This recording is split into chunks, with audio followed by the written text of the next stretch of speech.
नमस्कार साथियों, स्वागत है आप सभी का आपकी अपनी पाठशाला पर। मैं हूं अंकित अवस्थी। आप हैं मेरे साथ में रियल न्यूज एंड एनालिसिस में, जहां हम चर्चा करने वाले हैं देश और दुनिया की उन तमाम खबरों की जिन्हें आपको जानना जरूरी है, जिनका एनालिसिस आपके लिए महत्वपूर्ण हो सकता है। तो आइए आज के सेशन की शुरुआत करते हैं। सेशन की शुरुआत में हमेशा की तरह आज का मोटिवेशन, और आज का मोटिवेशन है every day is a chance to learn. हर दिन कुछ सीखने के लिए है, कुछ नया पता लगाने के लिए काम की चीज है। ठीक है, तो हर दिन की शुरुआत इस बात से की जाए कि आज हम कुछ नया सीखेंगे, और सीखने का जो उत्साह है वही आपके दिन की ऊर्जा बने। इसी शुभकामना के साथ आज के सेशन की शुरुआत करते हैं। पहली खबर, अंतर्राष्ट्रीय खबर में आज खबर है मादुरो के बारे में। खबर है वेनेजुएला के बारे में, क्योंकि वेनेजुएला में हाल ही में चुनाव खत्म हुए हैं, और चुनाव खत्म होते ही मादुरो फिर से सत्ता में वापस आ गए हैं। वेनेजुएला पर आज से साल भर पहले भी मैंने एक सेशन किया था, तब बताया था कि कैसे वेनेजुएला अमेरिका और रूस की आपसी लड़ाई का, मतलब एक तरह से समझिए कि भेंट चढ़ गया था ये, कि क्या दिक्कतें हुई थी कि दोनों एक दूसरे के साथ झगड़ते झगड़ते अमेरिका और रूस वेनेजुएला को बर्बाद कर दिए थे। रिसेंटली भी कुछ ऐसा ही मैं बताने जा रहा हूं। मादुरो फिर से वेनेजुएला में जीत कर आ गए हैं, लेकिन इनकी जीत अमेरिका की हार कंसीडर की जाती है, और अमेरिका इनकी जीत को इस बार मानने के लिए तैयार नहीं है। और तैयार ना होते हुए वो साफ कह रहा है चुनावों में धांधली हुई है। जिन लोगों को उसका सपोर्ट है वो पूरी तरह सड़क पर प्रोटेस्ट कर रहे हैं। वेनेजुएला में जबरदस्त विरोध प्रदर्शन चल रहा है। दुनिया वेनेजुएला के इलेक्शंस को लेकर बटी हुई है। वेनेजुएला में जो मादुरो सरकार है, इसके पक्ष में चीन और रशिया, क्यूबा जैसे देश आकर खड़े हो गए हैं। वहीं अमेरिका अपनी तरफ से इस इलेक्शंस को डिनाई कर रहा है कि यह एकदम गलत है, फेक हुआ है, फर्जी हुआ है। इतना ही नहीं, एलन मस्क, जो कि अपने आप में दुनिया के एक नए राष्ट्रपति बनकर उभरे हैं, उनका कोई एक देश नहीं है, पूरी दुनिया उनकी अब अपनी हो गई है, वो तो खुलेआम मादुरो को चुनौती दे रहे हैं कि आ जाओ लड़ाई लड़ लेते हैं। अगर हार गए हम तो हम तुमको उठाकर मंगल पर भेजेंगे, और अगर जीत गए तो तुम राष्ट्रपति बने रहना। इस प्रकार का एक अलग ही माहौल बना हुआ है। एक तरह से एलन मस्क दुनिया के अन्य देशों पर भी अब अपनी प्रतिक्रियाएं देने लगे हैं, और किस तरह से सोशल मीडिया के माध्यम से उन्होंने दुनिया पर अपना प्रभाव छोड़ना शुरू किया है। आज के सेशन में इन सभी बातों पर विस्तार पूर्वक चर्चा होगी। ठीक है, फिलहाल पर सुर्खी पर आप नजर दें तो आंसर मतलब सुर्खी यह है कि वेनेजुएला के जो मादुरो हैं उन्हें हाल ही में वोट्स में विनर घोषित किया गया। कहां के वोट्स थे ये? तो ये साफ चुनाव हो रहे थे वेनेजुएला में। वेनेजुएला कहां है? दक्षिण अमेरिका में। एक समय सबसे अमीर देश हुआ करता था। ह्यूगो शावेज यहां के नेता हुआ करते थे, जिन्होंने दुनिया के सामने वेनेजुएला को सबसे एक तरह से समझिए खुला कंट्री बना दिया था। खुला से मतलब है कि भाई हम जनता के हित की बात करने वाले हैं, और खुलेपन के नाम पर हम कोई भी प्राइवेट कंपनियां चलने नहीं देंगे, सरकार ही अपना काम करेगी, और खूब पैसा लुटाया था। उसी देश की आज हम चर्चा कर रहे हैं। यूएस ने कहा है कि मादुरो हारे हैं, और उनके स्थान पर जो दूसरे व्यक्ति चुनावों में खड़े हुए थे वो जीत गए हैं। तो वेनेजुएला में मादुरो फिर से 10 साल बाद सत्ता में वापस कर रहे हैं। 10 साल कंटिन्यू करने के बाद अगले बार के लिए इलेक्शन जीत चुके हैं। लेकिन इसी के साथ साथ एलन मस्क, अमेरिका, अपोजिशन सब सुर्खियों में है, क्योंकि एलन मस्क अपने स्तर पर कह चुके हैं कि अगर मैं जीतता हूं तो उनको चुनाव सीट छोड़नी पड़ेगी। मतलब कौन सी जीत? फाइट करने की बात हो रही है, नूरा कुश्ती की बात हो रही है। अगर दोनों युद्ध लड़ते हैं और दोनों की कुश्ती में अगर मादुरो कुश्ती हारते हैं तो उन्हें राष्ट्रपति पद छोड़ना पड़ेगा, और एलन मस्क अगर हारते हैं तो वो मादुरो को मंगल यात्रा फ्री में कराएंगे। इस प्रकार का इन्होंने ऑफर दे दिया है। ये सब बातें कहां से कैसे शुरू हुई, विस्तार से चलते हैं। जिन व्यक्ति को आप फिलहाल देख रहे हैं, इनका नाम मादुरो है। ये वेनेजुएला के वर्तमान में राष्ट्रपति हैं, पहले भी 10 साल से लगातार राष्ट्रपति बने हुए हैं, और ये दक्षिण अमेरिका के उत्तर में स्थित एक देश जिसका नाम वेनेजुएला है, जो कि दुनिया में सबसे ज्यादा तेल रखने वाला कंट्री के नाम पर जाना जाता है। अगर आप गल्फ कंट्रीज में सऊदी का, कतर का, ओमान का, बहरीन का, इनका नाम जानते हैं, तो इनसे भी ज्यादा तेल रखने वाला अगर कोई दुनिया में देश है तो उसका नाम वेनेजुएला है, और ये वेनेजुएला आपको यहां पर दिखाई दे रहा है। ठीक है, आपको मैं एक चीज और याद दिला दूं कि ये जो मैपिंग है, जिस तरह से मैप में कौन सा देश कहां है, उसकी क्या खासियत है, इसके पास कौन सा समुद्र है, कौन सी यहां पर लेक है, जिस लेक के साथ में इनका सारा, ये सारी चीजें ज्योग्राफी में मैपिंग का हिस्सा होती हैं। और मैपिंग के लिए हमने आज से ही अपने पाठशाला, जो एप्लीकेशन है अपनी पाठशाला, उस एप्लीकेशन पर मैपिंग से एनसीईआरटी की क्लासेस शुरू की हैं। जिन्हें भी ज्वाइन करने हैं बैचेस, उनके लिए बैच ओपन कर दिए गए हैं। लिंक कमेंट बॉक्स में दिया हुआ है। बहुत ही नॉमिनल कीमत पर एनसीईआरटी के बैच में एडमिशंस ओपन हैं। आप जाइए और वहां से history, geography, polity, economic complete हमारे साथ पढ़िए। आज से मैपिंग शुरू हो रही है उस बैच में जिसमें आप एंट्री लेंगे, और उसमें आज पहला ही टाइटल नॉर्थ अमेरिका है और कल के दिन जो टाइटल होगा वो साउथ अमेरिका होगा। तो अगर आप चाहते हैं तो मैपिंग भी इस बहाने सीख जाएंगे, क्योंकि दुनिया में बहुत सी चीजें मैप पर डिपेंडेंट होती हैं। जियोपॉलिटिक्स में तो मैप का बहुत बड़ा रोल होता है। आप जब तक समझते नहीं है कि कौन सा देश कहां है, आप उस पर प्रतिक्रिया नहीं दे पाते। आप उसकी लोकेशन को जब तक नहीं समझते, आप उसके मतलब महत्व को नहीं समझ पाते। आज भी दुनिया के जितने भी देश हैं वो कहीं ना कहीं ज्योग्राफी के पेच में फंसे हुए हैं। उनकी अगर सीमा, आज अगर ब्रिटेन दुनिया पर राज किया तो उसकी विशिष्ट ज्योग्राफी इसके पीछे बड़ा कारण थी। अमेरिका दुनिया पर राज करता है, उसके पीछे उसकी ज्योग्राफी है। आज भारत इतने सारे देशों के साथ सीमा साझा करता है, इतनी डिफिकल्ट टेरेन रखता है, इसलिए इसके डिस्प्यूट्स अपने आप में एक बड़ी स्थिति को दर्शाते हैं। खैर, फिलहाल के लिए मैं वापस लौटता हूं, चर्चा वेनेजुएला की करता हूं, जहां की राजधानी कराकेश है और यह दुनिया में तेल उत्पादन में, तेल के भंडार रखने में दुनिया का नंबर 1 देश है।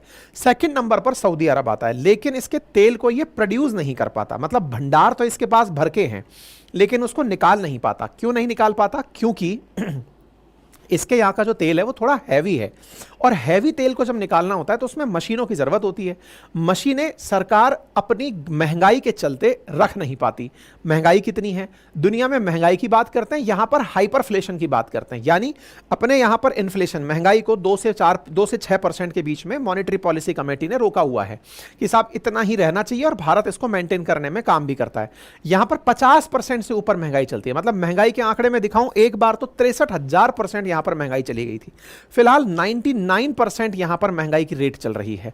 मतलब हालत यह है कि आपको ढेर भर पैसा ले जाना होगा। अगर 1 किलो टमाटर लेके आना है, चिकन लेकर आना है, केला लेकर आना है, ढेर भर पैसा ले जाना होगा, तब जाकर के आप कुछ खरीद पाएंगे। अब आपके दिमाग में आएगा ऐसा कैसे हो गया? ऐसा इसलिए हुआ क्योंकि यहां की सरकार ने, जैसे आप में से कई बार नहीं होता है कि सर मेरे पास पैसे नहीं है, क्यों नहीं सरकार हमें पैसा छाप कर बांट दे, तो इन्होंने कुछ वैसा ही किया था जनता को एक बार कि यार तुमको पैसे की जरूरत है, क्या बात कर रहे हो, अपने पास मिंटिंग की मशीन है, प्रिंटिंग की मशीन है, लाइए, छापते हैं, ठोकते हैं, निकाल कर जनता को पैसे पकड़ा दिए। जब देश में माल है नहीं, पैसा पहले ज्यादा छाप दिए, जब सामान नहीं है तो छपाई का लाभ क्या मिलेगा? आज मेरे पास में टमाटर 1 ही किलो है, लेकिन उसके लिए आप 100 रुपए ले आए, या फिर मेरे पास 1 करोड़ रुपए लेकर आए। जब माल ही 1 किलो है तो उसको 1 करोड़ में भी मैं बेच सकता हूं, 100 में भी बेच सकता हूं, आपकी जरूरत पर है। और जब सबकी जरूरत एक ही सामान की होगी तो वैल्यू अपने आप डिवैल्यूएट हो जाएगी।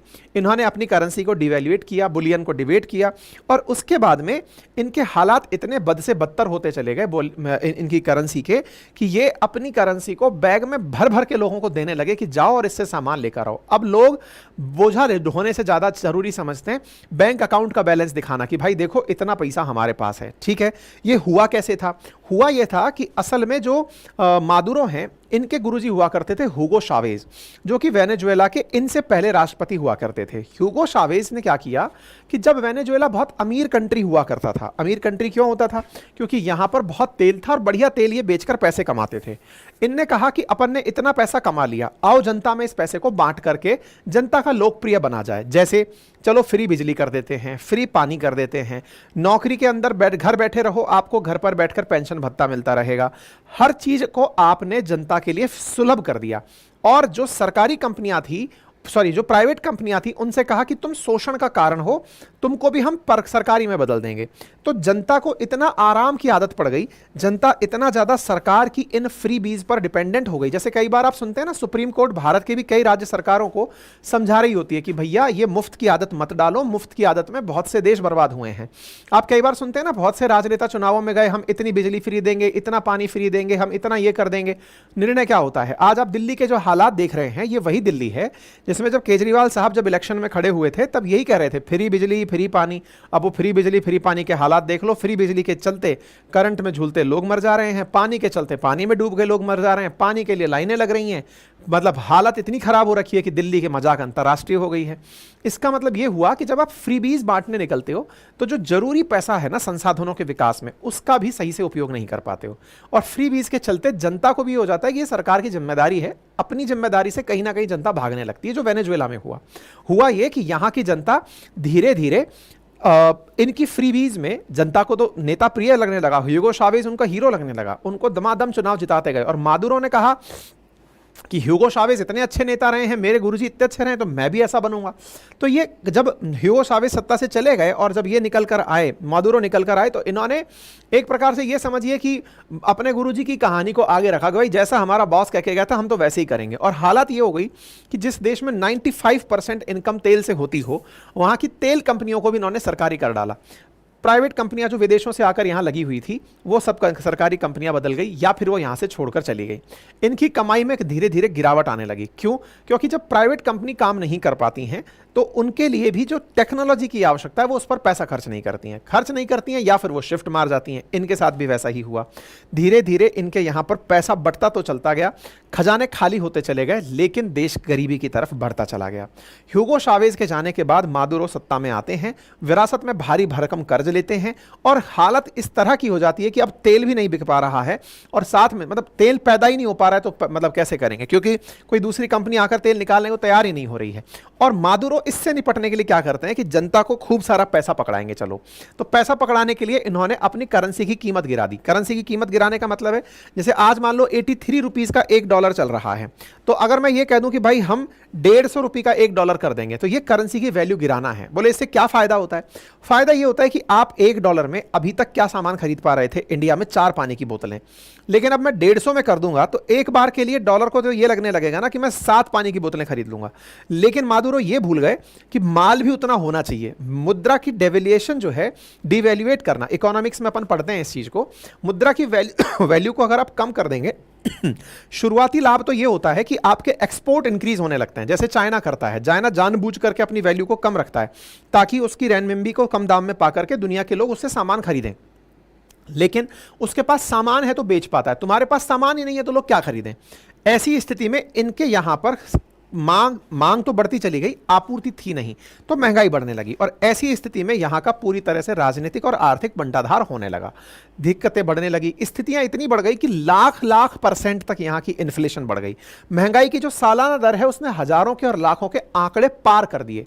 स्थितियां इतनी बिगड़ गई कि लोग अपने यहां पर जो यहां की करेंसी है Bolivar, 3 lakh Bolivar 1 kilo meet के लिए खर्च करने लगे। हालात दुनिया में सबसे ज्यादा बिगड़े हुए देशों की यहां होने लग गई। कहने लगे कि औरतें अपने बाल बेचकर पैसे कमा रही हैं। स्थितियां बहुत खराब हुई। 2014 तक 70 लाख लोगों ने देश छोड़ दिया। पेट्रोल की कीमतों में इजाफा होने लग गया। क्राइम इतना बढ़ गया कि हर 21 मिनट में एक व्यक्ति का मर्डर होने लगा। स्थितियां भयानक होने लगी। बाद में इनको दिमाग लगा, इन्होंने कहा एक काम करते हैं, अपनी करेंसी की पीछे की 6 जीरो हटाकर नई करेंसी निकाल देते हैं। इन्होंने एक नई करेंसी निकाली, लेकिन उसका भी उतना ही बुरा हाल रहा। करेंसी पिटी रही और इनके यहां पर हालात खराब रहे। 13 से 19 तक सत्ता में रहे। 19 में फिर से इलेक्शन हुए। 19 में इस बार जब इलेक्शन हुए तो अमेरिका को लगा कि यार ये लोग ना अपनी जिन नीतियों के चलते बर्बाद हो रहे हैं, इसमें इंटरफेयर करने का काम आ गया है। उस समय पर अमेरिका ने यहां के अपोजिशन के लीडर हुआ करते थे गाइडो, उनका समर्थन कर दिया कि तुम लोकतंत्र को लेकर आओ और यहां का सत्ता परिवर्तन करो, क्योंकि मादुरो जो हैं वो देश को नहीं चला पा रहे हैं और मादुरो की नीतियां जो हैं वो वेनेजुएला को बर्बाद कर रही हैं। तो 2019 में गाइडो करके एक व्यक्ति हुआ, उसको अमेरिका ने सपोर्ट किया। मादुरो के समर्थन में उतरकर चले आए रशिया और चाइना। उनने कहा कि चिंता मत करो, हम तुम्हारे साथ हैं, हम इस संघर्ष में तुम्हारे साथ खड़े रहेंगे। तो साहब गाइडो को अमेरिका का समर्थन मिला। उधर से अमेरिका वर्सेस वेनेजुएला साफ साफ हो गया। वेनेजुएला ने अपने आप के खिलाफ माना गाइडो का समर्थन और इस चक्कर में वो अमेरिका के और ज्यादा खिलाफ हो गया। वेनेजुएला ने अपनी तरफ से अमेरिका के जो डिप्लोमेट्स थे उनको कहा कि 72 घंटे में छोड़कर निकल जाओ। पिछले 5 सालों की बात बता रहा हूं। 2019 में 72 घंटे में अमेरिकियों को भगा दिया यहां से निकाल करके। इस बात पर ट्रंप खूब भड़के और उन्होंने वेनेजुएला पर रहे सहे और ज्यादा सैंक्शंस लगा दिए कि बेटा तुम जो है ना, हमको अगर बाहर निकालोगे तो तुम्हारा बचा कुचा जो तेल है ना वो भी हम नहीं बिकने देंगे। कोई बात नहीं साहब। वेनेजुएला इस बात पर भी नहीं डरा, बोले कोई बात नहीं, मत बिकने दो। फिर कोरोना आ जाता है, सब एक जैसे हो जाते हैं। दुनिया के अंदर कोई तेल खरीद ही नहीं रहा तो इनका भी नहीं बिक रहा, इनको और कंगाली में आटा गीला हो जाता है। लेकिन इस बीच में दुनिया में रशिया और यूक्रेन वॉर शुरू हो जाता है। जैसे रशिया यूक्रेन वॉर शुरू होता है, दुनिया के देशों को तेल का संकट उत्पन्न होता है। अमेरिका को अचानक याद आता है कि एक देश को हमने पीट के रखा हुआ है, उसको हम प्यार से सहलाएंगे। उससे कहा कि गाइडो को हम समर्थन नहीं कर रहे, हम तुम्हारे ऊपर से सैंक्शंस हटा रहे हैं। अमेरिका ने 2023 में वेनेजुएला से इसलिए सैंक्शंस हटा लिए कि तुम ना यहां पे डेमोक्रेसी लेकर आओ और तेल को बढ़िया से बेचो। क्यों? क्योंकि इधर रशिया पर इन्होंने पाबंदी लगा दी थी। तो अमेरिका की पाबंदी के चलते रशिया का तेल तो नहीं निकला, लेकिन वेनेजुएला का तेल निकलना शुरू हुआ। यहां से दुनिया में इसका तेल बिकने लगा। इससे थोड़ी सी मादुरो को फिर से हिम्मत मिली। अब चूंकि मार्केट में सब कुछ सही से चल रहा था, अब उनके फिर से 5 साल पूरे हो गए। 2024 में इनके फिर से इलेक्शंस हुए। तो वेनेजुएला की जो गवर्नमेंट है उसने पूरी तरह से अपने आप को सर्वाइवल मोड में ला करके फिर से इलेक्शंस में जाने की एंट्री करी। 28 जुलाई को इनके यहां पे प्रेसिडेंशियल इलेक्शन हुए। मादुरो चुनाव में गए। मादुरो चुनाव में गए तो फिर से अमेरिका, वही वाली बात है कि उसको पहले से भी पसंद नहीं थे मादुरो, क्योंकि उनकी नीतियां पसंद नहीं थी। उनके चलते अमेरिकी कंपनी वेनेजुएला में तेल निकालने नहीं जा पा रही थी और इसके चलते उनको लाभ नहीं हो रहा था। तो अमेरिका फिर से खड़ा हो गया और उसने कहा कि वो अमेरिका जो है वो मादुरो के खिलाफ किसी दूसरे व्यक्ति का समर्थन करेगा। और हुआ भी। यहां पर इलेक्शन होते हैं। इलेक्शन में बहुत जबरदस्त धांधली होती है। World justice report, rule of law index के अकॉर्डिंग वेनेजुएला दुनिया में सबसे खराब रैंकिंग वाला देश है। किस मामले में? इलेक्शन की ट्रांसपेरेंसी को लेकर के। यहां पर ये मैडम जो है ये खड़ी होती है चुनावों में। मैडम खड़ी होती है चुनावों में, अमेरिका समर्थन करता है। मादुरो सुप्रीम कोर्ट से कहकर इनकी चुनाव की जो कंटेस्टेंसी है उसको रद्द करवा देते हैं कि इनकी योग्यता है ही नहीं साहब, ये योग्य चुनाव नहीं लड़ सकती हैं, इनको रद्द करवा देते हैं। फिर ये भाई साहब निकल कर आते हैं। इन भाई साहब के समर्थन में जनता हजारों की संख्या में सड़क पर निकल कर आती है। स्टेट्स पूरी तरह बढ़ जाती हैं कि भाई हम मादुरो के खिलाफ हैं। हजारों की संख्या में लोग सड़कों पर उतर के आते हैं मादुरो के खिलाफ और अपोजिशन के जो नेता हैं उनके समर्थन में काम करने लगते हैं। जनता, इस भीड़ को देखकर आप अंदाजा लगा सकते हैं कि मादुरो के खिलाफ जनता में भयंकर रोष था। चुनाव होते हैं। इस बीच में एलन मस्क भी कूद पड़ते हैं। एलन मस्क अपने स्तर पर पूरी तरह जनता को यह बताते हैं कि अमेरिका किसके साथ खड़ा है। मतलब अमेरिका अपोजिशन में खड़ा हुआ जो व्यक्ति है उसके साथ है और उनसे कहते हैं कि आप लोग बढ़िया से उस व्यक्ति को वोट दें जो मादुरो के खिलाफ है। बढ़िया से चुनावों को एलन मस्क अपने स्तर पर प्रभावित करते हैं। इस बीच में चुनाव के रिजल्ट्स के बारे में चर्चाएं आने लगती हैं। अपोजिशन कहता है कि हम 70%, 73% वोट हमें मिल रहे हैं। ऐसी स्थिति में जब 73% वोट इनके मिलने की बात आती है तो मादुरो अपने समर्थकों से और जो अपोजिशन के नेता हैं वो दोनों लोग अपने समर्थकों को आपस में भिड़ा देते हैं। हालात ये होते हैं 2 दिन पहले कि वेनेजुएला के अंदर प्रोटेस्ट होने लगते हैं और पूरी जगह सड़कों पर, गलियों पर प्रोटेस्टेंट्स निकलकर बाहर आ जाते हैं। एक प्रकार से दुनिया भर में वेनेजुएला चर्चा का विषय बन जाता है, क्योंकि मादुरो चुनाव के तुरंत बाद खुद को डिक्लेयर कर देते हैं कि मैं चुनाव जीत गया हूं। और चुनाव जीतने के पीछे उन्होंने बाकायदा जो स्टैटिक्स दी वो बड़ी इंटरेस्टिंग थी। अकॉर्डिंग टू अपोजिशन, जो गोंजलेज करके जो इनके अपोजिशन के नेता हैं, उन्हें अपोजिशन का मानना है कि 67% वोट मिले हैं। लेकिन वेनेजुएला जो रिजल्ट जारी करता है, वेनेजुएला की जो सरकार रिजल्ट जारी करती है, उसमें मादुरो अपने आप को 51% वोट प्राप्त करते हुए दिखाते हैं। और जो उनके अपोजिशन के जो नेता हैं जिनका नाम है एडमुंडो गोंजलेज, नाम पढ़ लेना इनका, गोंजलेज कर लेते हैं अपन। गोंजलेज जो है इनको 44% वोट दिखाते हैं कि साहब इनको 44% वोट मिले और मेरे को 51% वोट मिले। 51 और 44% वोट सुनकर जनता भड़क जाती है। जनता कहती है कि यार हमारे हिसाब से हमारे पक्ष में इतने वोट पड़े और तुम्हारे हिसाब से तुम विनर घोषित हो जाते हो। भाई इस बात पर जबरदस्त तरीके से जनता जो है वो पूरी तरह से नाराज होकर फूट पड़ती है। बिगड़ जाते हैं हालात पूरी तरह से। मादुरो के जहां जहां पोस्टर्स लगे हैं जनता उन्हें फाड़ना शुरू कर देती है। एलन मस्क खुलेआम उतर कर आ जाते हैं और वो कहते हैं कि भैया जिन्होंने गोंडलेज का समर्थन किया उनका मैं स्वागत करता हूं, मादुरो सत्ता में नहीं बचे हैं। मादुरो अपनी तरफ से अपनी सेना को बोलकर कहते हैं कि देखो राष्ट्रपति भवन जनता को मत आने देना, यहां पर मुझे उतारने की तैयारी हो रही है। अमेरिका चाहता है कि मैं सत्ता में ना बचूं। जनता में 51% लोगों ने मेरा समर्थन किया है और मैं अपने समर्थकों से कहूंगा कि वो इस चीज से निपटे। जनता भाई साहब पूरी तरह से सड़कों पर है। मादुरो वर्सेस एलन मस्क चल रहा है। एलन मस्क सोशल मीडिया के माध्यम से खूब वेनेजुएला की जनता को प्रवोक करने का काम कर रहे हैं। कह रहे हैं कि भैया देखो मादुरो लायक नहीं है सीट पर बैठने के, अगर तुम मुझे कहो तो मैं इसको केवल कुश्ती में हरा सकता हूं। मादुरो कहते हैं चैलेंज एक्सेप्टेड है, आप आइए मुझे कुश्ती में हराइए, अगर कुश्ती में हराते हो तो मैं राष्ट्रपति का पद छोड़ दूंगा। इस पर एलन मस्क कहते हैं कि अगर मैं हार जाता हूं तो मैं आपको मंगल ग्रह की फ्री यात्रा कराऊंगा। होना तो ये चाहिए कि जब एक आदमी अपना देश छोड़ सकता है तो एलन मस्क भी कंपनी छोड़ दे, बराबर का मामला तो तब बनेगा। खैर एलन मस्क ये सब हो सकता है टीआरपी बटोरने के लिए करते हो। फिलहाल के लिए मादुरो वर्सेस अमेरिका सबके सामने आ चुका है। मादुरो के बारे में एलन मस्क कहते हैं कि ये तो भैया एकदम ड्रग्स का कार्टेल चलाने वाला आदमी है। इनकी इमेज को खूब खंडित भंडित किया जा रहा है, लेकिन फिलहाल के लिए इसके समर्थन में आकर के चीन, रूस, क्यूबा ये आकर खड़े हो गए हैं। अब देखने वाली बात ये होगी कि आने वाले समय में वेनेजुएला में राजनीतिक स्थिरता कैसे आकर पहुंचती है, क्योंकि अल्टीमेटली वेनेजुएला जैसे पहले भी एक तरह से युद्ध क्षेत्र बना हुआ था, आज वो अभी भी युद्ध क्षेत्र बना हुआ है। इससे वहां की लोकल जनता को बहुत नुकसान हो रहा है। जनता अमेरिका की इस कारस्तानी को समझती है या फिर मादुरो के द्वारा की जा रही गलतियों को समझती है, ये जनता पर निर्भर करता है। उम्मीद है आप लोगों को सारी जानकारी समझ में आ गई हो। इस बीच में यूनाइटेड नेशंस ने चुनावों का डेटा मांगा है कि भैया हमें बताओ कि चुनाव फेयर फ्री थे कि नहीं थे।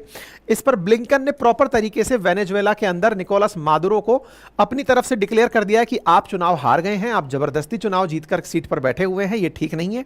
अमेरिका इनका समर्थन करता है, जो अपोजिशन में गोंडोलेज थे इनका समर्थन करता है। बाकायदा यूएस ने अपनी तरफ से लेटर जारी कर दिया। खुलेआम इतना अमेरिका का इंटरफेरेंस किसी देश में होते हुए आपने भी देखा हो, और आपकी प्रतिक्रिया इस पर क्या हो वो जरूर हमें कमेंट बॉक्स में बताएं। फिलहाल के लिए इतना ही। बाकी आपके लिए बेहतरीन खबर यह है कि जो भी वर्ल्ड मैपिंग पढ़ना चाहते हैं, एनसीईआरटी का फाउंडेशन बैच शुरू हो चुका है, एडमिशन ओपन है। आज शाम को नॉर्थ अमेरिका की क्लासेस शुरू हो रही हैं, यानी मैपिंग से यह बैच शुरू हो रहा है, जहां आपको हिस्ट्री, ज्योग्राफी, पॉलिटी, इकोनॉमी सारे सब्जेक्ट्स एक साथ पूरी 1 साल की वैलिडिटी के साथ मेरे साथ मिलेंगे।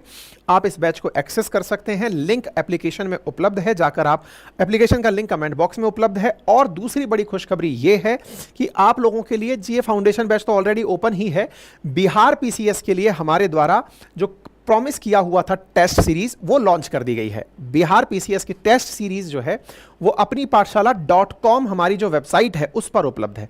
एप्लीकेशन पर कोर्सेज हैं, वेबसाइट पर टेस्ट सीरीज हैं, और बहुत ही नॉमिनल कीमत पर हम बिहार पीसीएस की टेस्ट सीरीज लाए हैं।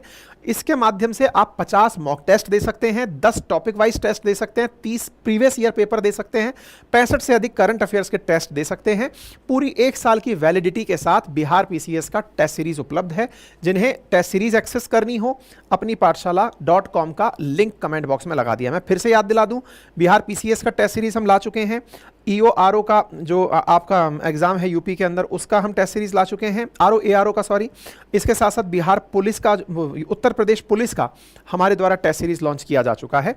आप इन सब के लिए हमारी वेबसाइट विजिट कर सकते हैं और वहां जाकर के इसे एक्सेस करें। मैंने आपको सारी जानकारी बता दी है। ठीक है साहब, चलिए कोई भी क्वेरी अगर कमेंट हो तो जल्दी से बताइए, फिर हम आगे बढ़ते हैं।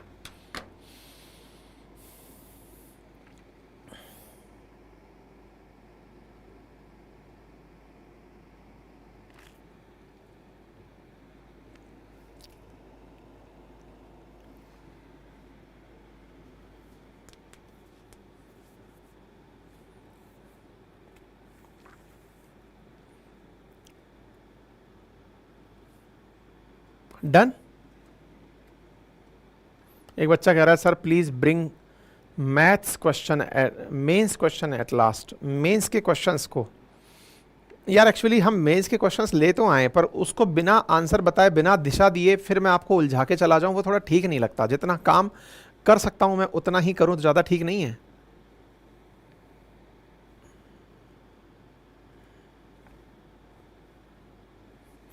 यादव जी लिख रहे हैं 80 करोड़ लोगों को मुफ्त राशन दोगे, इस पर नहीं बोलोगे कुछ? हाँ बहुत बढ़िया यादव जी, राजनीति में उतरिए आप। कभी भी चीजों को सीधे तरीके से मत समझ लेना आप। क्या हद हो गई है यार, देश में राजनीति इस हद तक घुस गई है बच्चों के दिमाग में। कोई भी चीज को अगर आप सीधा बोलते हो तो उसको इतने सारे फिल्टर्स में चेक किया जाता है। सर ने इसके बारे में बोला, उसके बारे में नहीं बोला। पढ़ लो यार, नौकरी मिलती है तो ठीक है, नहीं तो राजनीति में उतरो। यहां बैठ करके क्या कर रहे हो खामखा? नहीं, फर्जी खामखा दिमाग खराब कर रहे हो खुद का। सुबह सुबह मुझको सुनना पड़ रहा है, सोचो कितनी बुरी चीज़ है आपके लिए लाइफ में। कुछ अच्छा सुनो जो आपके ईगो को सेटिस्फाई करे, जिससे आपको खुशी मिले, कुछ वैसा सुनो मेरे दोस्त। नहीं? हाँ जी रमेश लिख रहे हैं सर न्यू कोटा वर्डिक्ट के बारे में बताइए। चलिए बताते हैं, बढ़े आइए। रिजर्वेशन पर हाल ही में सुप्रीम कोर्ट ने एक जबरदस्त फैसला सुनाया है। जबरदस्त मैं क्यों कह रहा हूं? क्योंकि सुप्रीम कोर्ट को काफी लंबे समय बाद समझ में आया कि हमने 20 साल पहले जो फैसला दिया था वो गलत था, उसको पलटते हैं। और सुप्रीम कोर्ट इन दिनों अपने ही फैसले पलटने में बिजी चल रही है। 5 जजेस का फैसला था 2004 का, उसको पलटकर अब 2024 में 7 जजेस की बेंच ने एक फैसला सुनाया और उस फैसले में SC ST के अंदर सब कैटेगराइजेशन को परमिट कर दिया है। अब ये क्या होता है सब कैटेगराइजेशन, ये आज बताएंगे। क्या है पूरा मामला, ये हम बताएंगे और साथ में ये भी बताएंगे कि इस फैसले से आने वाले समय में कई राज्यों की राजनीति कैसे प्रभावित होने वाली है। क्योंकि जिस प्रकार से हाल ही के दिनों में इलेक्शंस में देखा गया है कि जातिगत वोट के बैंक के आधार पर राजनीति को काफी ज्यादा मुद्दा बनाया गया है। मतलब ये कहिए जाति राजनीति में बड़ा मुद्दा थी, इलेक्शंस में बड़ा मुद्दा थी। अब जाति को आगे चलकर अगर राज्य सरकारें कैटेगरी में बांट देंगी तो कौन सी जाति फायदे में, कौन सी जाति नुकसान में, जिस जाति का वोट बैंक ज्यादा वो किसके समर्थन में, जिसका वोट बैंक कम वो किसके समर्थन में, आगे जो राजनीति है वो अब और कैटेगरी में सब डिवाइड होकर बढ़ने वाली है। आज के सेशन में सारी बातों को विस्तार से समझेंगे। तो चलिए शुरू करते हैं और न्यूज पर पहुंचते हैं, रिजर्वेशन पर पहुंचते हैं। रिजर्वेशन की क्या कहानी है इसको समझने के लिए आपसे गुजारिश है कि एक बार यहां पर कुछ अच्छे अच्छे आर्टिकल्स आएंगे। अगर आप पढ़ने लिखने वाले विद्यार्थी हैं तो उन आर्टिकल्स को अपने पेज पर नोट डाउन कर लें। कुछ केसेस की चर्चा होगी, विशेष रूप से पढ़ने वाले विद्यार्थी अपने लिए उन केसेस को पॉइंट डाउन कर लें। बाकी मनोरंजन के लिए जो सुन रहे हैं सुनते रहिए। देखिए सुर्खी बनती है कि सुप्रीम कोर्ट ने sub classification of SC ST quota allow कर दिया है। हेडिंग तो यही है। अब स्टेट गवर्नमेंट से कहा गया है कि वो सुप्रीम कोर्ट के डायरेक्शंस में SC ST की सब कैटेगरी बना सकती है, सब क्लासिफिकेशन। सब क्लासिफिकेशन का मतलब, इसको आसान भाषा में पहले समझ लो ताकि इस विषय वस्तु को समझ पाओ। इसका मतलब यह हुआ कि अगर अभी तक देश के अंदर रिजर्वेशन 15%, 7.5% SC ST को इस तरह दिया हुआ है, तो इसका मतलब यह है कि फर्दर अब 15% में भी किसको कितना परसेंट, मतलब कौन सी जाति, अगर मान लीजिए 39 जातियां हैं जिसको SC में रिजर्वेशन प्राप्त है, तो उन 39 में से कितनी जातियों को कितना परसेंट और बाकी जातियों को कितना परसेंट, इस तरह से भी अब राज्य सरकारें कर पाएंगी। अब ये केंद्र के पाले से निकलकर राज्य के पाले में जा चुकी है। इसको आसान रूप से अगर मैं कहूं तो ये मीनिंग ये निकलता है कि आने वाले समय में हो सकता है कि कोई जाति किसी एक राज्य के अंदर जिसका प्रतिनिधित्व कम हो, सोशली इकोनॉमिकली बैकवर्ड हो, पिछड़ी हुई हो, उस जाति को एक राज्य के अंदर ज्यादा आरक्षण हो और दूसरे राज्य में हो सकता है उसको कम आरक्षण हो। यानी कि आने वाले समय में स्टेट वाइज आरक्षण में भी अंतर दिखाई देगा। ऐसा हाल ही में सुप्रीम कोर्ट ने फैसला दिया है। ठीक है, आगे बढ़ते हैं। यह फैसला कब सुनाया गया, तो 1 अगस्त को सुनाया गया और सुप्रीम कोर्ट ने 20 साल पहले जो अपना फैसला दिया हुआ था उसे बदल दिया। 20 साल पहले क्या फैसला था? सुप्रीम कोर्ट ने 20 साल पहले एक फैसला दिया था जिसमें यह कहा था कि जातियों में सब कैटेगराइजेशन या सब क्लासिफिकेशन नहीं हो सकता। अब हो गया है, तो सुप्रीम कोर्ट ने कौन सी ऐसी दलीलें मानी वो भी हम बताएंगे। लेकिन इसको करते हुए सुप्रीम कोर्ट ने एक बात कही, और वो क्या कहा? पहला तो यह कहा कि अनुसूचित जाति के भीतर किसी एक जाति को 100% कोटा नहीं दे सकते आप। पता चले कि आप कह दो कि साहब आपने कहा कि 39 जातियां हैं या 40 जातियां हैं, इनको इतना % रिजर्वेशन है। अब अचानक आप निकल कर आते हो कि मेरे राज्य में तो केवल एक ही जाति मुझे ऐसी लगती है जिसे रिजर्वेशन की जरूरत है, इसको ही मैं पूरा देता हूं, बाकी सबसे हटा लेता हूं। आप ऐसा नहीं कर सकते। यानी पहले से, और अभी मैं आपको फिर से बता दूं, ये मामले बहुत ज्यादा सुप्रीम कोर्ट में फंसेंगे आने वाले समय में। ये जो फैसला है ना सुप्रीम कोर्ट में काफी सारे केसेस लेकर जाएगा। फिलहाल के लिए केस में पहली कंडीशन सुन लीजिए कि किसी एक जाति को आप 100% नहीं दे सकते, और दूसरा, अनुसूचित जाति में शामिल किसी जाति का कोटा तय करने से पहले उसकी हिस्सेदारी की पुख्ता डेटा इकट्ठा होना चाहिए। मतलब आपने कहा कि इस जाति को इतना % रिजर्वेशन, मानकर चलिए कोई व्यक्ति किसी जाति से संबंधित है या कोई राजनेता किसी जाति विशेष से आता है, उनको उसी जाति विशेष की वजह से किंग मेकर की भूमिका मिली है, वो राज्य की राजनीति में सीएम की कुर्सी तक पहुंचे हैं, अपनी जाति के लिए वो फैसला करवा देते हैं और कहते हैं कि मेरी जाति को इस आरक्षण कैटेगरी में इतना % केवल मेरी जाति को होना चाहिए। अब अगर आप ऐसा करवा दिए तो बाकी जाति इस पर प्रोटेस्ट करने उतर आएंगे कि भाई हमने क्या बिगाड़ा है। इसीलिए जब किसी जाति को आप आरक्षण में % दें तो उसके पीछे का प्रमाण बताइएगा कि इसके पीछे यह पुख्ता प्रमाण है कि ये इतना पिछड़ा है, इसकी इतनी आबादी है, इसको इतना जरूरत है, बाकी जातियों के पास ये है, पूरा डिटेलिंग करिएगा। अब चूंकि ये जिम्मेदारी राज्यों पर सौंप दी गई है और भारत के लगभग 17 राज्य ऐसे हैं जो जाति की राजनीति के चलते वोट बैंक को बदलते हुए देखते हैं। ऐसी स्थिति में सोचिए कि 17 राज्यों के अब 17 केसेस तो सीधे सीधे सुप्रीम कोर्ट पहुंचने वाले हैं, क्योंकि वो अपने लेवल पर कुछ ना कुछ कारस्तानी करेंगे और सुप्रीम कोर्ट में वो मामला वाद विवाद में पहुंचेगा और फिर हम डिस्कस करेंगे। फिलहाल के लिए सुप्रीम कोर्ट की 7 जजेस की फैसले बेंच ने 6-1 से फैसला दिया। 6 जजेस ने तो सहमति में फैसला दिया कि कर दो भैया सब क्लासिफिकेशन। एक जज ऐसी थी जिन्होंने इस फैसले का विरोध किया, और उस फैसले के विरोध में उन्होंने जो तर्क दिया ना, वो बहुत प्यारा तर्क है और यहीं से विद्यार्थियों को एक बहुत बढ़िया इनपुट मिलता है। और वो क्या है? असल में अनुच्छेद 341 के खिलाफ बताया गया है इसे। अब ये क्या है मैं आपको बताता हूं। असल में भारत के अंदर जो एससी है या एसटी है, इसका डिसीजन प्रेसिडेंट के द्वारा किया जाता है। शेड्यूल कास्ट का जो क्लासिफिकेशन है वो आर्टिकल 341 के तहत किया जाता है। 341 प्रेसिडेंट को पावर देता है कि president may with respect to any state or union territory and where it is a state after consultation with the governor thereof by public notification specify the caste, race or tribe or part of an group within caste, race or tribe which shall for the purpose for this constitution to deemed to be scheduled caste in relation to that state or union territory as the case may be। मतलब बोले ये हमारे देश में राष्ट्रपति की power है कि वो किसी राज्य अथवा यूनियन टेरिटरी में किसे शेड्यूल कास्ट में रखते हैं। ऐसी स्थिति में जब ये पावर राष्ट्रपति की है तो सुप्रीम कोर्ट इस पावर को उठाकर राज्य सरकारों को दे रहा है। राज्य सरकारों को अगर पावर दे रहे हो तो ये बड़ा सवाल है कि आपने ये पावर राज्यों को दे कैसे दी। तो आंसर बना, सुप्रीम कोर्ट के पास एक आर्टिकल की पावर है जिसका नाम है आर्टिकल नंबर 142। तो आर्टिकल नंबर 142 की पावर को आपने यूज किया और 341 की पावर को आपने हटा दिया।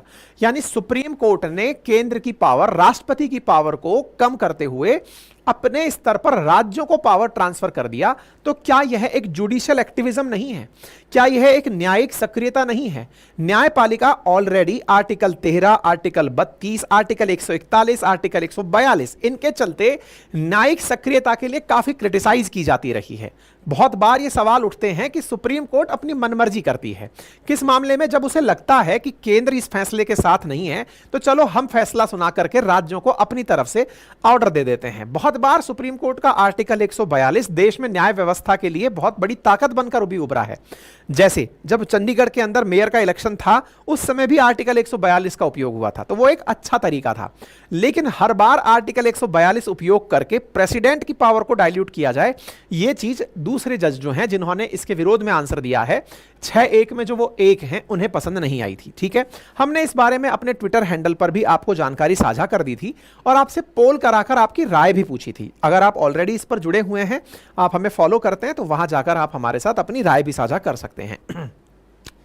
7 जजेस की बेंच में सीजेआई डीवाई चंद्रचूड़ साहब भी थे और जो मैडम जिनके विरोध में थी उनका नाम बीएम त्रिवेदी था, और उन्होंने कहा कि यह फैसला केंद्र सरकार और प्रेसिडेंट का फैसला है, हम इस तरह से आर्टिकल 142 का उपयोग करके इस फैसले को ना दें। ये एक तरह से था। अब आता है सवाल रिजर्वेशन क्यों।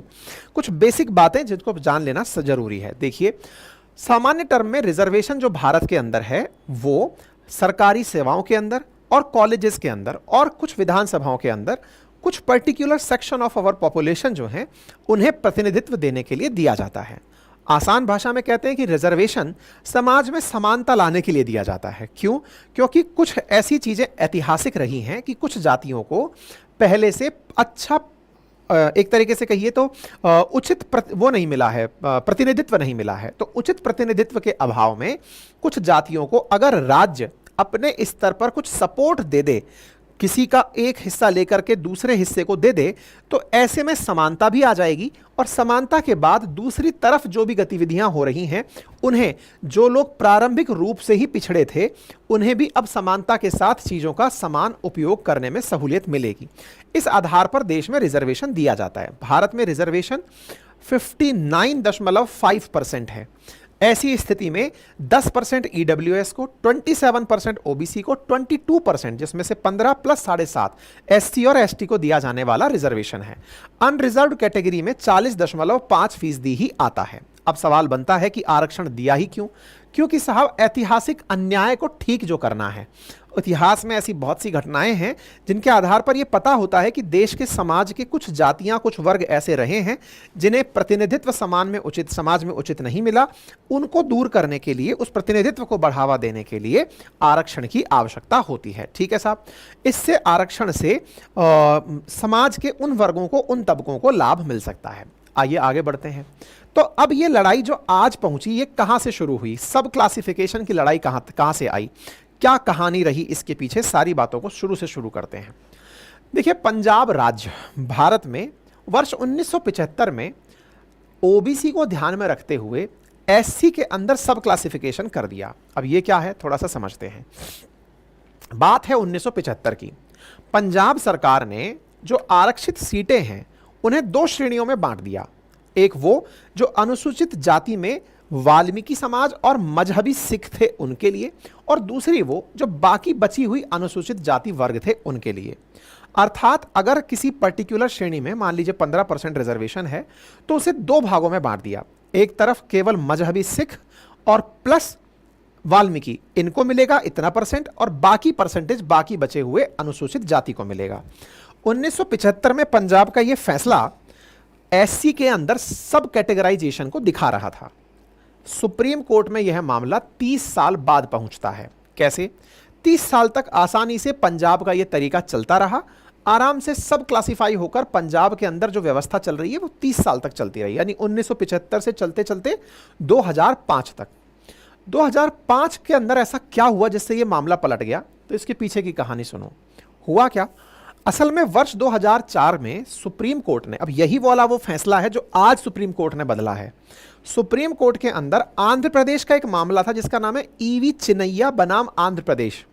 ईवी चिन्नैया बनाम आंध्र प्रदेश में सुप्रीम कोर्ट की 5 जजेस की बेंच ने फैसला सुनाते हुए कहा था कि किसी भी तरह से सब क्लासिफिकेशन अलाउ नहीं है। रिजर्वेशन में एससी के अंदर सब क्लासिफिकेशन, सब कैटेगरी अलाउ नहीं है। यह समानता के अधिकार के विरुद्ध है। अब विचार कीजिए, 1975 से 2004 तक जो पंजाब 30 साल तक सब कैटेगरी बनाकर चल रहा था, एक अन्य राज्य के मामले में सुप्रीम कोर्ट का फैसला आया। सुप्रीम कोर्ट का फैसला अकॉर्डिंग टू आर्टिकल 141 सबको मानना होता है, तो पंजाब को भी मानना पड़ा। पंजाब को मानना पड़ा तो पंजाब का यह फैसला रद्द हो गया। पंजाब सरकार जो 30 साल से बढ़िया से सब काम चला रही थी, वो 2006 में लेकर के इस मामले को पंजाब हरियाणा हाईकोर्ट पहुंचती है और कहती है कि सर ये क्या कर दिया, हमारी इस चीज़ को क्यों कर दिया।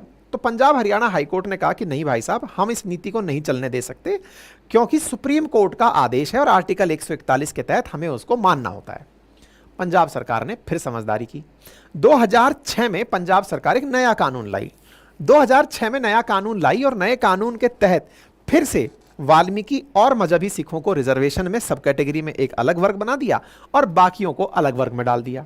लेकिन चूंकि सुप्रीम कोर्ट 5 जजेस की बेंच से फैसला दे चुका है और सुप्रीम कोर्ट का वर्डिक्ट आर्टिकल 141 के तहत सबको मानना होता है, ऐसी स्थिति में इस फैसले के खिलाफ 2010 में फिर से हाईकोर्ट के अंदर जनता पहुंच जाती है। हाईकोर्ट ने फिर से इस पॉलिसी को रद्द कर दिया, बोले नहीं साहब ये नहीं चलेगी। इस बात को सुप्रीम कोर्ट के अंदर फिर पहुंचाया जाता है। पंजाब सरकार सुप्रीम कोर्ट में पहुंचकर कहती है कि सर जब 1992 में इंदिरा साहनी बनाम भारत संघ जो फैसला हुआ था, उसमें भी तो ओबीसी के अंदर क्रीमी लेयर का कंसेप्ट लाया गया था। क्रीमी लेयर भी तो ओबीसी के अंदर सब कैटेगराइजेशन को बताता है। तो आप लोग 1992 में मंडल आयोग के रिकमेंडेशन पर जो 27% ओबीसी को रिजर्वेशन देना था, इंदिरा साहनी जिसने रिजर्वेशन की जो लिमिट है उसे 50% तक सीमित करवाया था, उसमें उन्होंने ओबीसी में सब कैटेगराइजेशन को परमिट करवाया था कि ओबीसी में क्रीमी और नॉन क्रीमी हो सकता है।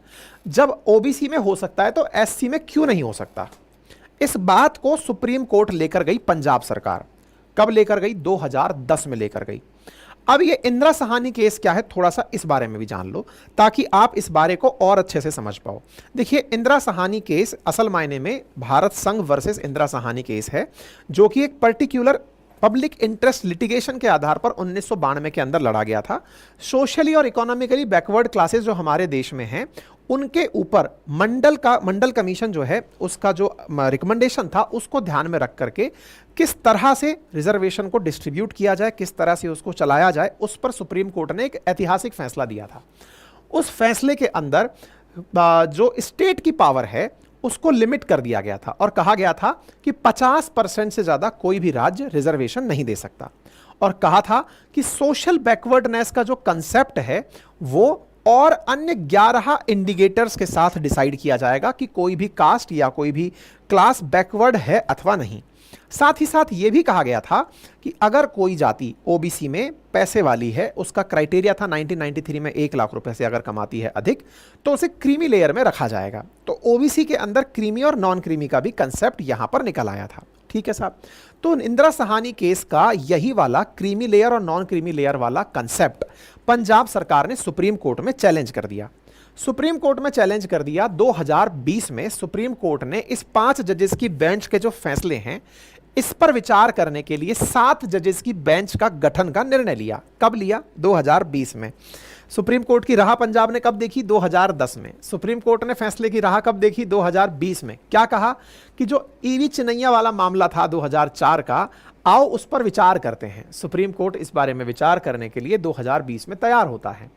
2020 में तैयार हुआ सुप्रीम कोर्ट इस साल की शुरुआत में जाकर अपने 7 जजेस की बेंच बना पाता है। 4 साल बाद सुप्रीम कोर्ट की जजेस की बेंच इस जनवरी 2024 में बैठती है, 3 दिन तक सुनवाई करती है और फैसला सुरक्षित रख लेती है। ये वो आपके सामने न्यूज है 9 जनवरी की। 9 जनवरी के दिन इस प्रकार से ये सारी बेंचेस बैठती हैं। State of Punjab versus Devendra Singh and ORS ये करके मामला है और इसको सुप्रीम कोर्ट के अंदर सुना जाता है 7 जजेस की बेंच के द्वारा। किस काम के लिए सुना जा रहा है?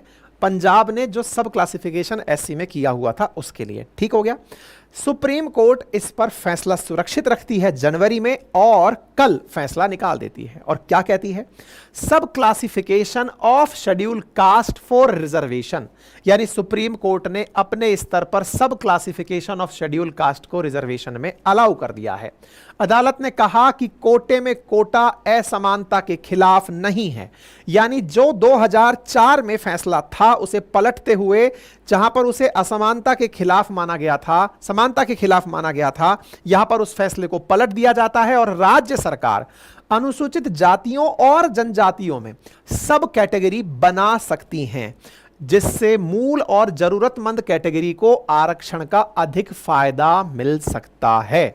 अर्थात इसका सीधा सा तर्क यह है कि एससी और एसटी में ऐसी बहुत सी जातियां हैं जिन्हें आरक्षण का लाभ मिला और उन्होंने ग्रोथ में काफी भूमिका निभाई, अपने जीवन स्तर को भी बढ़िया से परिवर्तित किया, लेकिन उसके बावजूद ऐसी बहुत सी जातियां हैं जो आती तो एससी में हैं लेकिन उन्हें अपनी जाति के रिप्रेजेंटेटिव में उतनी अपॉर्चुनिटी नहीं मिली। राज्य की आवश्यकता है कि वो उन जातियों को भी ध्यान में रखते हुए अपने यहां पर कुछ फैसले ले।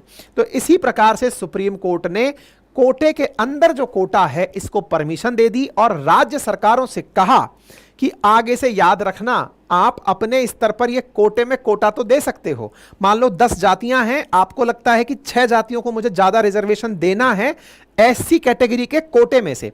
मान लो 15% रिजर्वेशन है तो 15 में से 10% में इन 4 जातियों को देना चाहती हूं। राज्य सरकार अगर ये कर देती है तो याद रखना ये न्यायिक समीक्षा के दायरे में आता है, जुडिशियल रिव्यू हो जाएगा आर्टिकल 13 के अनुसार। मतलब ये मत समझना कि हमने दे दिया तो एब्सोल्यूट है, मतलब ये समझो कि आरक्षण पर अब बहुत सारी पिटीशंस सुप्रीम कोर्ट में जाने की तैयारी में है, क्योंकि सुप्रीम कोर्ट ने अपनी तरफ से इसको न्यायिक समीक्षा में डाल दिया है। इसका मतलब आने वाले समय में यह फैसला तो बदल गया, लेकिन सब कैटेगरी के मामले पर हर राज्य अपने स्तर पर कुछ ना कुछ करेगा तो वो मामला तुरंत सुप्रीम कोर्ट पहुंचेगा। सर देखो, हमारी जाति के हिसाब से इन्होंने हमें रिप्रेजेंटेशन नहीं दिया है। ठीक है साहब, आरक्षण के बावजूद निचले तबके के लोगों को अपना पेशा छोड़ने की कठिनाई होती है, ये सब बातें यहां पर बता दी गई।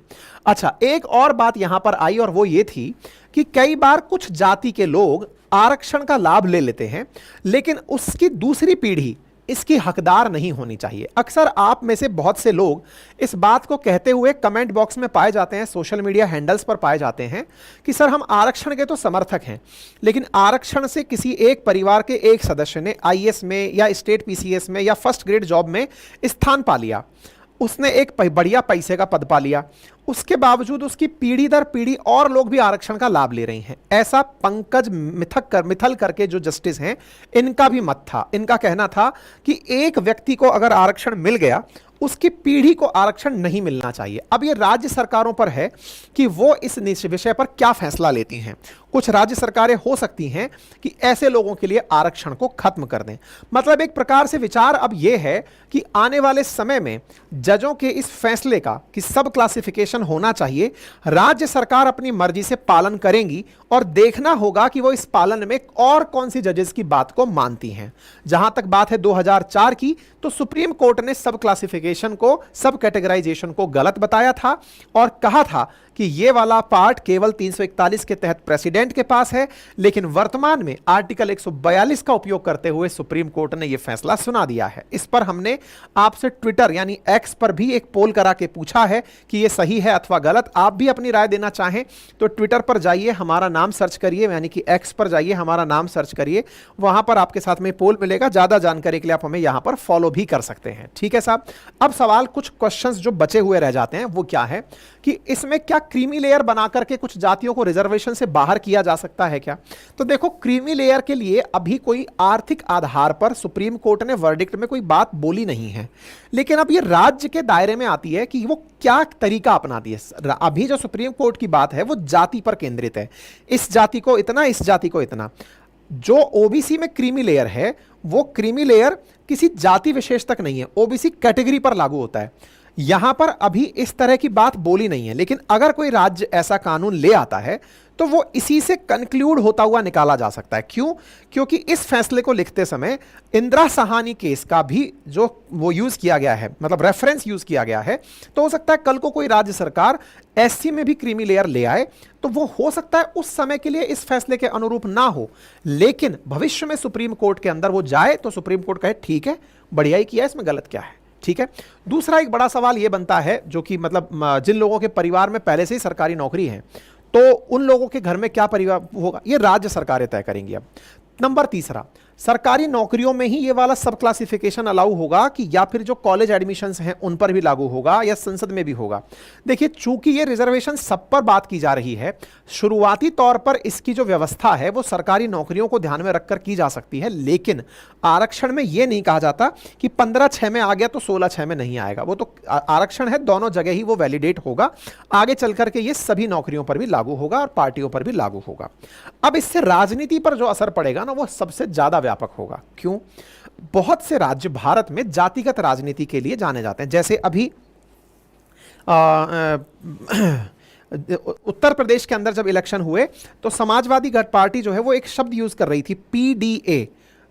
पीडीए के अंदर उनका पी था पिछड़ा, डी था दलित और ए था अल्पसंख्यक। तो बोले हमने पीडीए गठबंधन बना करके एनडीए को हरा दिया है। पीडीए में पिछड़ा, दलित और अल्पसंख्यक। अब ये जो दलित है ना, अब इस दलित में सब क्लासिफिकेशन हो जाएगा, और वो कौन करेगी? राज्य सरकार। अब जो दलित अभी तक किसी राज्य सरकार के समर्थन में नहीं था, भाई ऑब्वियस सी बात है, बहुत सी जातियां हैं, जातियों के अपनी अपनी समीकरण है। ऐसी जातियां जो किसी एक राजनीतिक पार्टी की वफादार रही हैं, हो सकता है आने वाले समय में उन राजनीतिक पार्टियों द्वारा उस पर्टिकुलर जाति के साथ कि बेटा तुमने तो चुनाव में हमारे साथ गड़बड़ की थी, तुम तो साइड में हटो। अब तुम्हारा ये जो लाभ तुम लेते आ रहे थे, जिससे कि तुम आरक्षण के ऊपर राजनीति भी कर रहे थे और लाभ भी कमा रहे थे, और जो वाकई में पिछड़े लोग थे, जो जिनकी तुम मलाई खा रहे थे, अब उनको हम मजबूत करेंगे। तो जिनको वो सरकार मजबूत करेगी, वो वाला पक्ष उस सरकार का वफादार हो जाएगा। मतलब कुल मिलाकर के अब जाति की जो राजनीति है ना राज्यों में, वो और ज्यादा गहराई तक उतरने वाली है। और इससे जो यूनाइटेड वोट पड़ते थे, क्योंकि अब ये सब क्लासिफिकेशन एससी एसटी में आया है, आगे आने वाले समय में ये ओबीसी में भी आ जाएगा, क्योंकि ओबीसी में अभी क्रीमी और नॉन क्रीमी का चल रहा है। ऑलरेडी रिकमेंडेशंस ओबीसी के लिए भी आ चुकी हैं।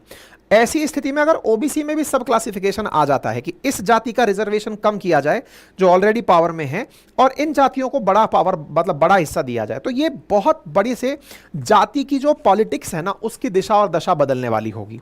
क्योंकि अब जातियों में ही लोग एक दूसरे के साथ, अभी क्या होता है, उदाहरण के रूप में समझिए, अगर किसी जाति विशेष की बात करते हैं तो एक जाति उस पर्टिकुलर एससी कम्युनिटी के अंदर सबसे ज्यादा रिजर्वेशन का लाभ भी ले रही है, राजनीतिक प्रतिनिधित्व भी कर रही है, और जब भी कोई भी आरक्षण पर बात आती है तो वो सारी की सारी पूरी की पूरी एससी की कम्युनिटी को अपने साथ लेकर के अपनी राजनीति को मजबूत करती है। अब लेकिन क्या होगा, अब ये लोग आपस में ही बट जाएंगे। तो ये फूट डालो और राज करो की नीति की तरह काम में लिया जाएगा। 17 राज्य ऐसे हैं जहां पर जाति से राजनीति होती है। ऐसी स्थिति में फूट डालो और राज करो की नीति राज्य सरकारें अपने हिसाब से अपनाएंगी कि ये वाली जाति जिसके पास पावर ज्यादा है। क्योंकि जिस प्रकार से अभी अपने देश में हुआ लोकसभा चुनावों में राजनीति किस तरह से हुई थी कि साहब 10% वर्सेस 90% की लड़ाई, जनरल वर्सेस अदर्स। क्यों? क्योंकि जनरल सबसे ज्यादा सक्सेसफुल हैं, सबसे बड़े पदों पर बैठे हैं, सबसे ज्यादा पैसे वाले पदों पर बैठे हैं, प्रशासन में बैठे हैं, इनके खिलाफ सबको कर दो। यह नीति जो अभी 10 वर्सेस 90 थी, अब ये 15% में भी इसी तरह से हो जाएगी कि 2% वर्सेस 13%, कि तुम्हारे सारे की सारे रिजर्वेशन के हक को इन 2% लोगों ने अब तक यूज किया है, उनको अंदर ही अंदर अब राज्य सरकारें लड़ा देंगी। राजनीति अब बहुत गहराई तक घुसेगी और नए समीकरण निकल कर आएंगे। यह फैसला राजनीति को बदलने वाला है, जो मुझे फिलहाल लग रहा है। ठीक है ना? बाकी आप लोग इस पर ज्यादा समझ रखते हैं, अपनी तरफ से अपनी बात बताइएगा। मेरी तरफ से तो बस यही इस पर सलाह है। बाकी आपकी राय जो भी है वो कमेंट बॉक्स में जरूर बताइए। फिलहाल के लिए इतना ही। और जो पढ़ने लिखने वाले विद्यार्थी हैं उनके लिए खुशखबरी यह है कि जिन्हें हमारे साथ में मैपिंग पढ़नी है उनके लिए हमारी आज से क्लासेस ओपन हो रही हैं अपनी पाठशाला एप्लीकेशन पर एनसीईआरटी बैच में। उसमें हिस्ट्री, ज्योग्राफी, पॉलिटी, इकोनॉमी चारों मिलेंगी, लेकिन ज्योग्राफी में वर्ड मैपिंग से आज से क्लासेस शुरू हो रही हैं। एडमिशन एनरोल कर लीजिए और वहां से वर्ड मैपिंग की क्लासेस पढ़ना शुरू करिए। हिंदी और इंग्लिश दोनों भाषाओं में है। एनसीईआरटी का बैच है, चारों सब्जेक्ट्स का है, पूरे साल भर का है। और जिन्हें रिकॉर्डेड बैच जीए फाउंडेशन का चाहिए वो 1499 के अंदर उपलब्ध है, आप उसे एक्सेस कर सकते हैं। ठीक है? बिहार पीसीएस के लिए टेस्ट सीरीज लॉन्च कर दी गई है, मात्र 299 के अंदर है। जाकर के इसके अंदर बहुत सारे टेस्ट आपके लिए रखे गए हैं, 30 से अधिक मॉक टेस्ट, लगभग 100 के आसपास टेस्ट यहां पर भी रखे गए हैं बिहार पीसीएस के लिए, आरओ एआरओ के लिए और यूपी पुलिस के लिए। उन्हें जाकर आप एक्सेस कर सकते हैं। हमारे हैंड रिटन नोट्स भी एप्लीकेशन पर उपलब्ध हैं, आप उन्हें एक्सेस कर सकते हैं। ठीक है? चलिए, कोई भी क्वेरी, कोई कमेंट हो तो कमेंट बॉक्स में बताएं और पूछें।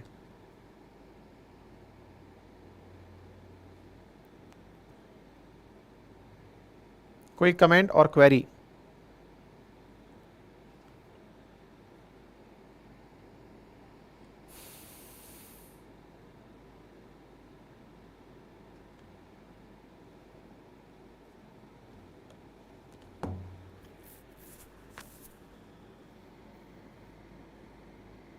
वर्षल सर, खड़े होकर पानी ना पिया करिए।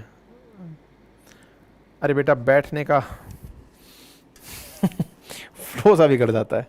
चलिए, आज बैठ के पानी पिया जाएगा।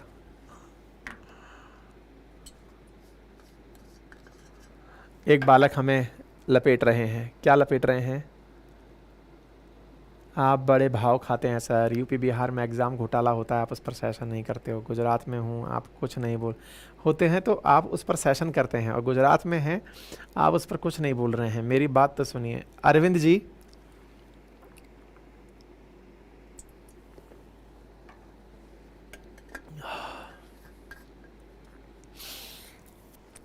बैठ के पानी पिया भाई साहब, बच्चों के कहने पर। आज कंसेप्ट तो नहीं पता, लेकिन बच्चों ने कितना परवाह दिखाई है हमारी, उसके लिए धन्यवाद। अनिकेत जी बिल्कुल बनाएंगे, है ना?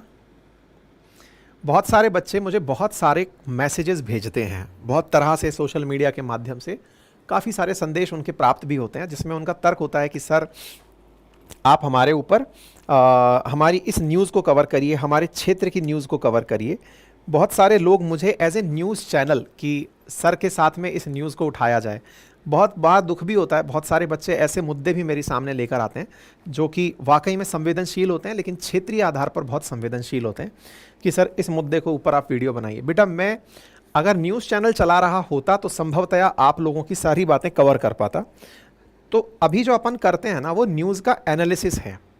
न्यूज़ का एनालिसिस है का मतलब ये है कि जो घटित हो चुका है, जो न्यूज़पेपर्स में फंस गया है, जो न्यूज़पेपर में चीज़ें आ गई हैं, उनको हम कवर कर रहे होते हैं, है ना?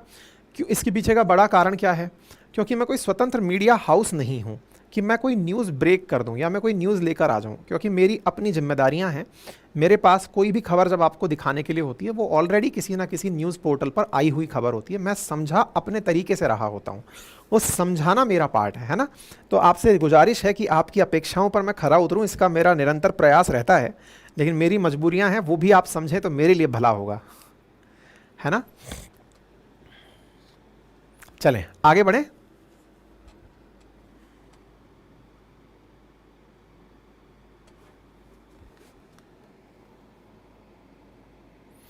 Shivang Parashar, sir descending opinion of generalization not right in case of sub classification taking power president as the sub classification will be only of SA category certified by president only not state।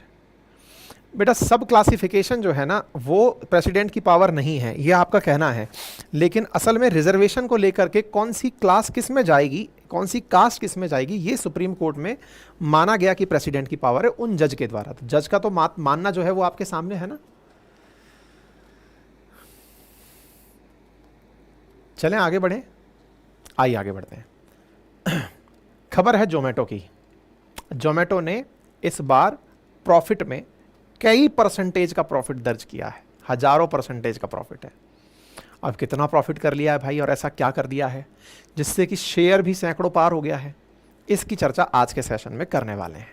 हमने जोमेटो पर पिछले साल भी एक session किया था जब बताया था कि 15 साल में पहली बार मुनाफे में आई थी जोमेटो। हमने पिछले साल इस पर एक सेशन किया था।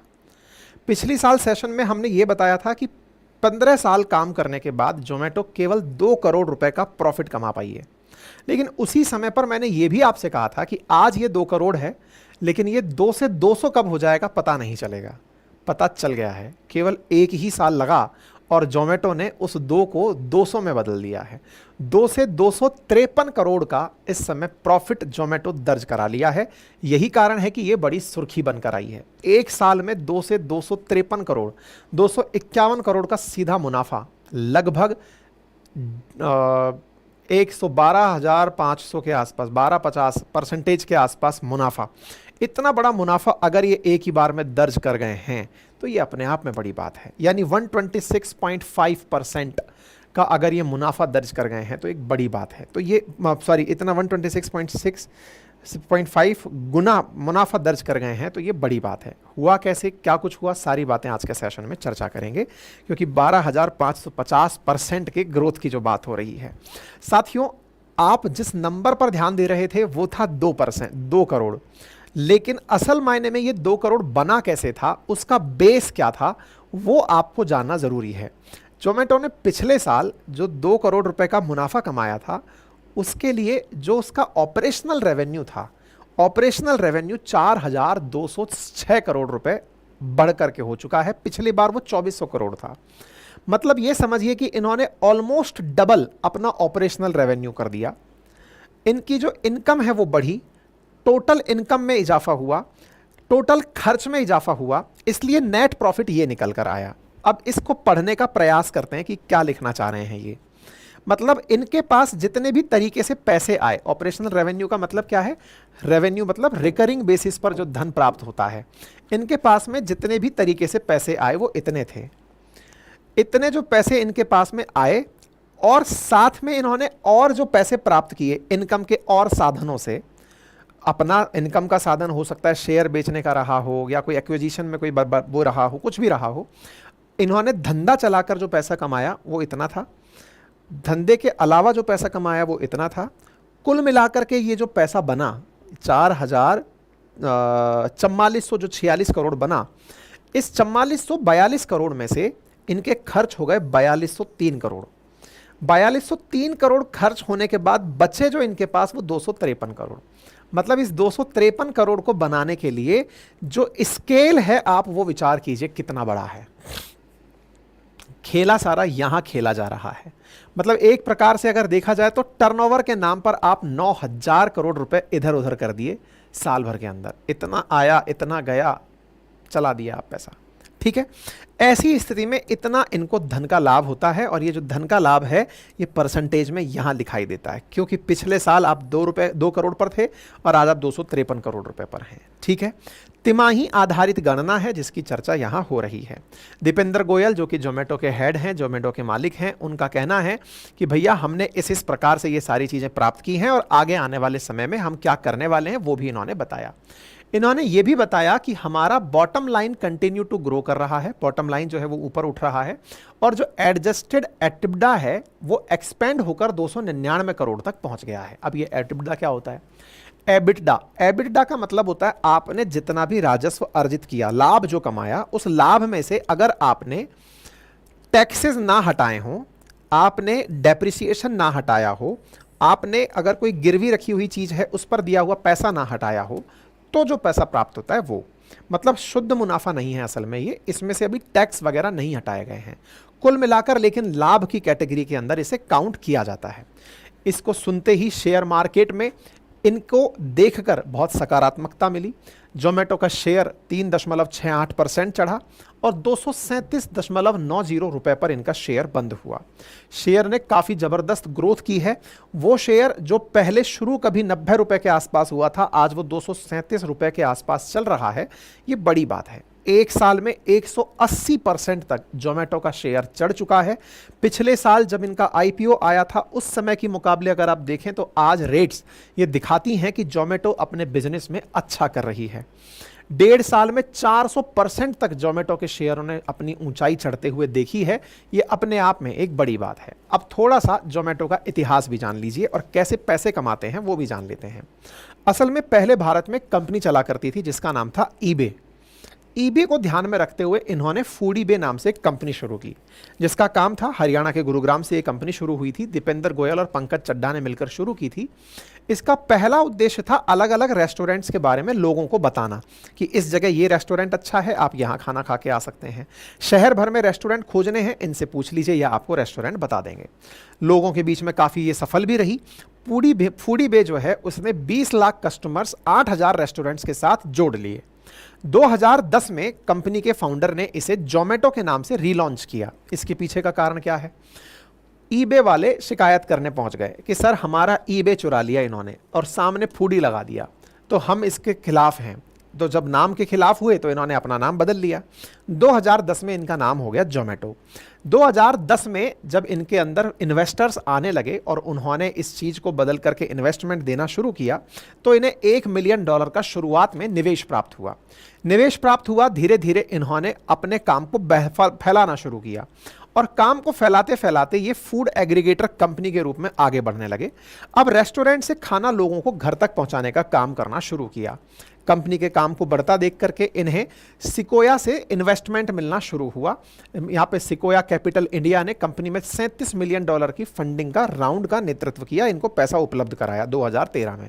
इन्हें फिर फंडिंग मिली तो फिर इस काम को इन्होंने और देशों में भी फैलाने का निर्णय लिया। धीरे धीरे इनकी कंपनी 24 देशों में अपने काम को फैला गई। पिछले 10 सालों में 24 देशों में इन्होंने अपने कंपनी के काम को फैलाया और अपने एक्सपेंशन में जो इनके कॉम्पिटिटर्स थे जैसे उबर ईट था या फिर ब्लिंकिट था, इनको इन्होंने परचेज कर लिया। आज ये जो ब्लिंकिट है ना, इसने तो इनके रेवेन्यू का लगभग 2/3 स्टेक और इनकी वैल्यूएशन अगर आज $20 बिलियन है तो $13 बिलियन अकेला ब्लिंकिट लेके बैठा हुआ है।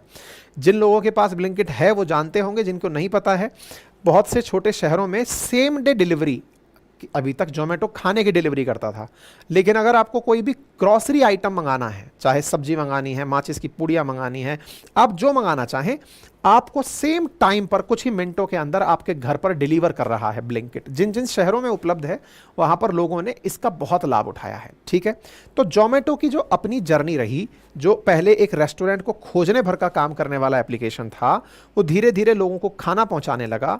खाना पहुंचाने के साथ साथ फिर लोगों को रेस्टोरेंट में भेजने लगा। धीरे धीरे फिर लोगों के रेस्टोरेंट्स को अपने एप्लीकेशन पर लिस्ट करने लगा। लोगों के बीच में अपने एप्लीकेशन को एक तरह से रेस्टोरेंट्स का गूगल की तरह से बनाने लगा। और अब जब इसने लोगों के पास खाने के अलावा भी सामान पहुंचाने शुरू कर दिए हैं, जिससे अमेजन को और फ्लिपकार्ट को ज़बरदस्त चुनौती मिली है। मतलब आप ये सोचिए कि इस समय अमेजन और फ्लिपकार्ट इसके ब्लिंकिट के सामने अपने आप को स्ट्रगल करता हुआ पा रही है। ये भी अपने आप में एक बड़ी चीज़ हुई। ठीक है, फिलहाल के लिए कंपनी का आईपीओ निकलता है और कंपनी का जब आईपीओ आता है 2021 के अंदर, धीरे धीरे इनका मार्केट कैप बढ़ने लगता है। मार्केट कैप के साथ साथ जब शुरुआत में जोमेटो का आईपीओ आया तो मात्र 72 से 76 रुपए के आसपास रेट रखी गई थी, लेकिन लोगों ने काफ़ी अच्छा रेस्पॉन्स दिखाया और आज 200 रुपए से ऊपर इनका शेयर चल रहा है। अब चूंकि कंपनी शेयर मार्केट में आ चुकी है, तो जो मुनाफा इन्होंने दर्ज किया है, इससे शेयर मार्केट में जो लोग हैं जो ट्रेड कर रहे हैं, इनके शेयर को खरीद फरोख्त कर रहे हैं, वो इनके शेयर को और इज्जत देंगे कि हाँ भाई कंपनी ग्रो कर रही है, सकारात्मक रूप से आगे बढ़ रही है। जब शेयर ग्रो करने लगेगा तो इनकी ओवरऑल वैल्यूएशन अब बढ़ने लगेगी। ओवरऑल वैल्यूएशन बढ़ने लगेगी कि मतलब शेयर मार्केट से जो जनता का पैसा है ना, वो इनको अब दूसरी दुनिया की सफ़र कराएगा। हर कंपनी की जीवन यात्रा में आईपीओ तक पहुंचना पहला पड़ाव होता है कि बस यहां तक पहुंच गए, ये पहली उपलब्धि। और आईपीओ में पहुंचने के बाद जनता का प्यार मिल जाए कि जनता उस शेयर को खरीद करके उसका भाव चढ़ाना शुरू कर दे, जो कि इन्हें मिल चुका है। 80 रुपए का शेयर लॉन्च हुआ था, आज वो 225 रुपए से ऊपर चल रहा है और सकारात्मक रूप से ऊपर जा रहा है। उसके बाद में वो प्रोडक्ट से कहीं ज़्यादा मार्केट के अंदर शेयर ऊपर नीचे होता रहता है। बस फिर तो इनको केवल ब्रांडिंग पे काम करके चलना है जनता के बीच में कि हाँ, हमारी कोई शिकायत ना हो, बढ़िया से काम करते चलें, कंपनी की वैल्यूएशन अपने आप। तो हर बड़ा जो भी स्टार्टअप बनता है उसकी सबसे बड़ी प्राथमिकता होती है कि वो कैसे ना कैसे करके आईपीओ तक पहुंचे, जनता का पैसा ले और फिर शेयर मार्केट में लिस्ट होकर के फिर जनता के हवाले होकर चलता रहे। किसी भी स्टार्टअप के इंजीनियर का यही सबसे बड़ा प्राथमिक आइडिया होता है। तो जिस आईपीओ में, जिस जोमेटो ने पिछले साल 2 करोड़ रुपए कमाए थे, आज 253 करोड़ रुपए कमाकर बैठा है, तो कमाई बड़ी नहीं है, इस ट्रेंड में जो सकारात्मकता है ना, वो बड़ी है। आप विचार कीजिए कि जोमेटो ने अपने इन्वेस्टमेंट से ब्लिंकिट को 4,447 करोड़ रुपए में खरीदा था, मतलब $0.5 बिलियन की डील थी ये। $500 मिलियन में इसका व्यापार खरीदा और उसके व्यापार को खरीदने से जोमेटो को बहुत फायदा हुआ, मतलब इनका बिजनेस ही रिवैम्प हो गया। आज तो ब्लिंकिट इनके लिए बहुत जबरदस्त तरीके से काम कर रहा है, ठीक है ना। तो ब्लिंकिट किस तरह से पैसा कमाता है, उसके कई तरीके जो उपलब्ध हैं, जैसे रेस्टोरेंट को अपने ऊपर लिस्ट करना। इनके ऐप पर जिन रेस्टोरेंट्स को आप देखते हैं उनमें से कई स्पॉन्सर्ड होते हैं। स्पॉन्सर्ड मतलब उसने पैसे दे करके अपने उसको ऊपर लगवाया होता है। जैसे नेटफ्लिक्स और अमेजन जब आप देखते हैं तो उसमें ऊपर की तरफ कोई मूवी दिख रही होती है, वो तो नेटफ्लिक्स वाले खुद डालते हैं।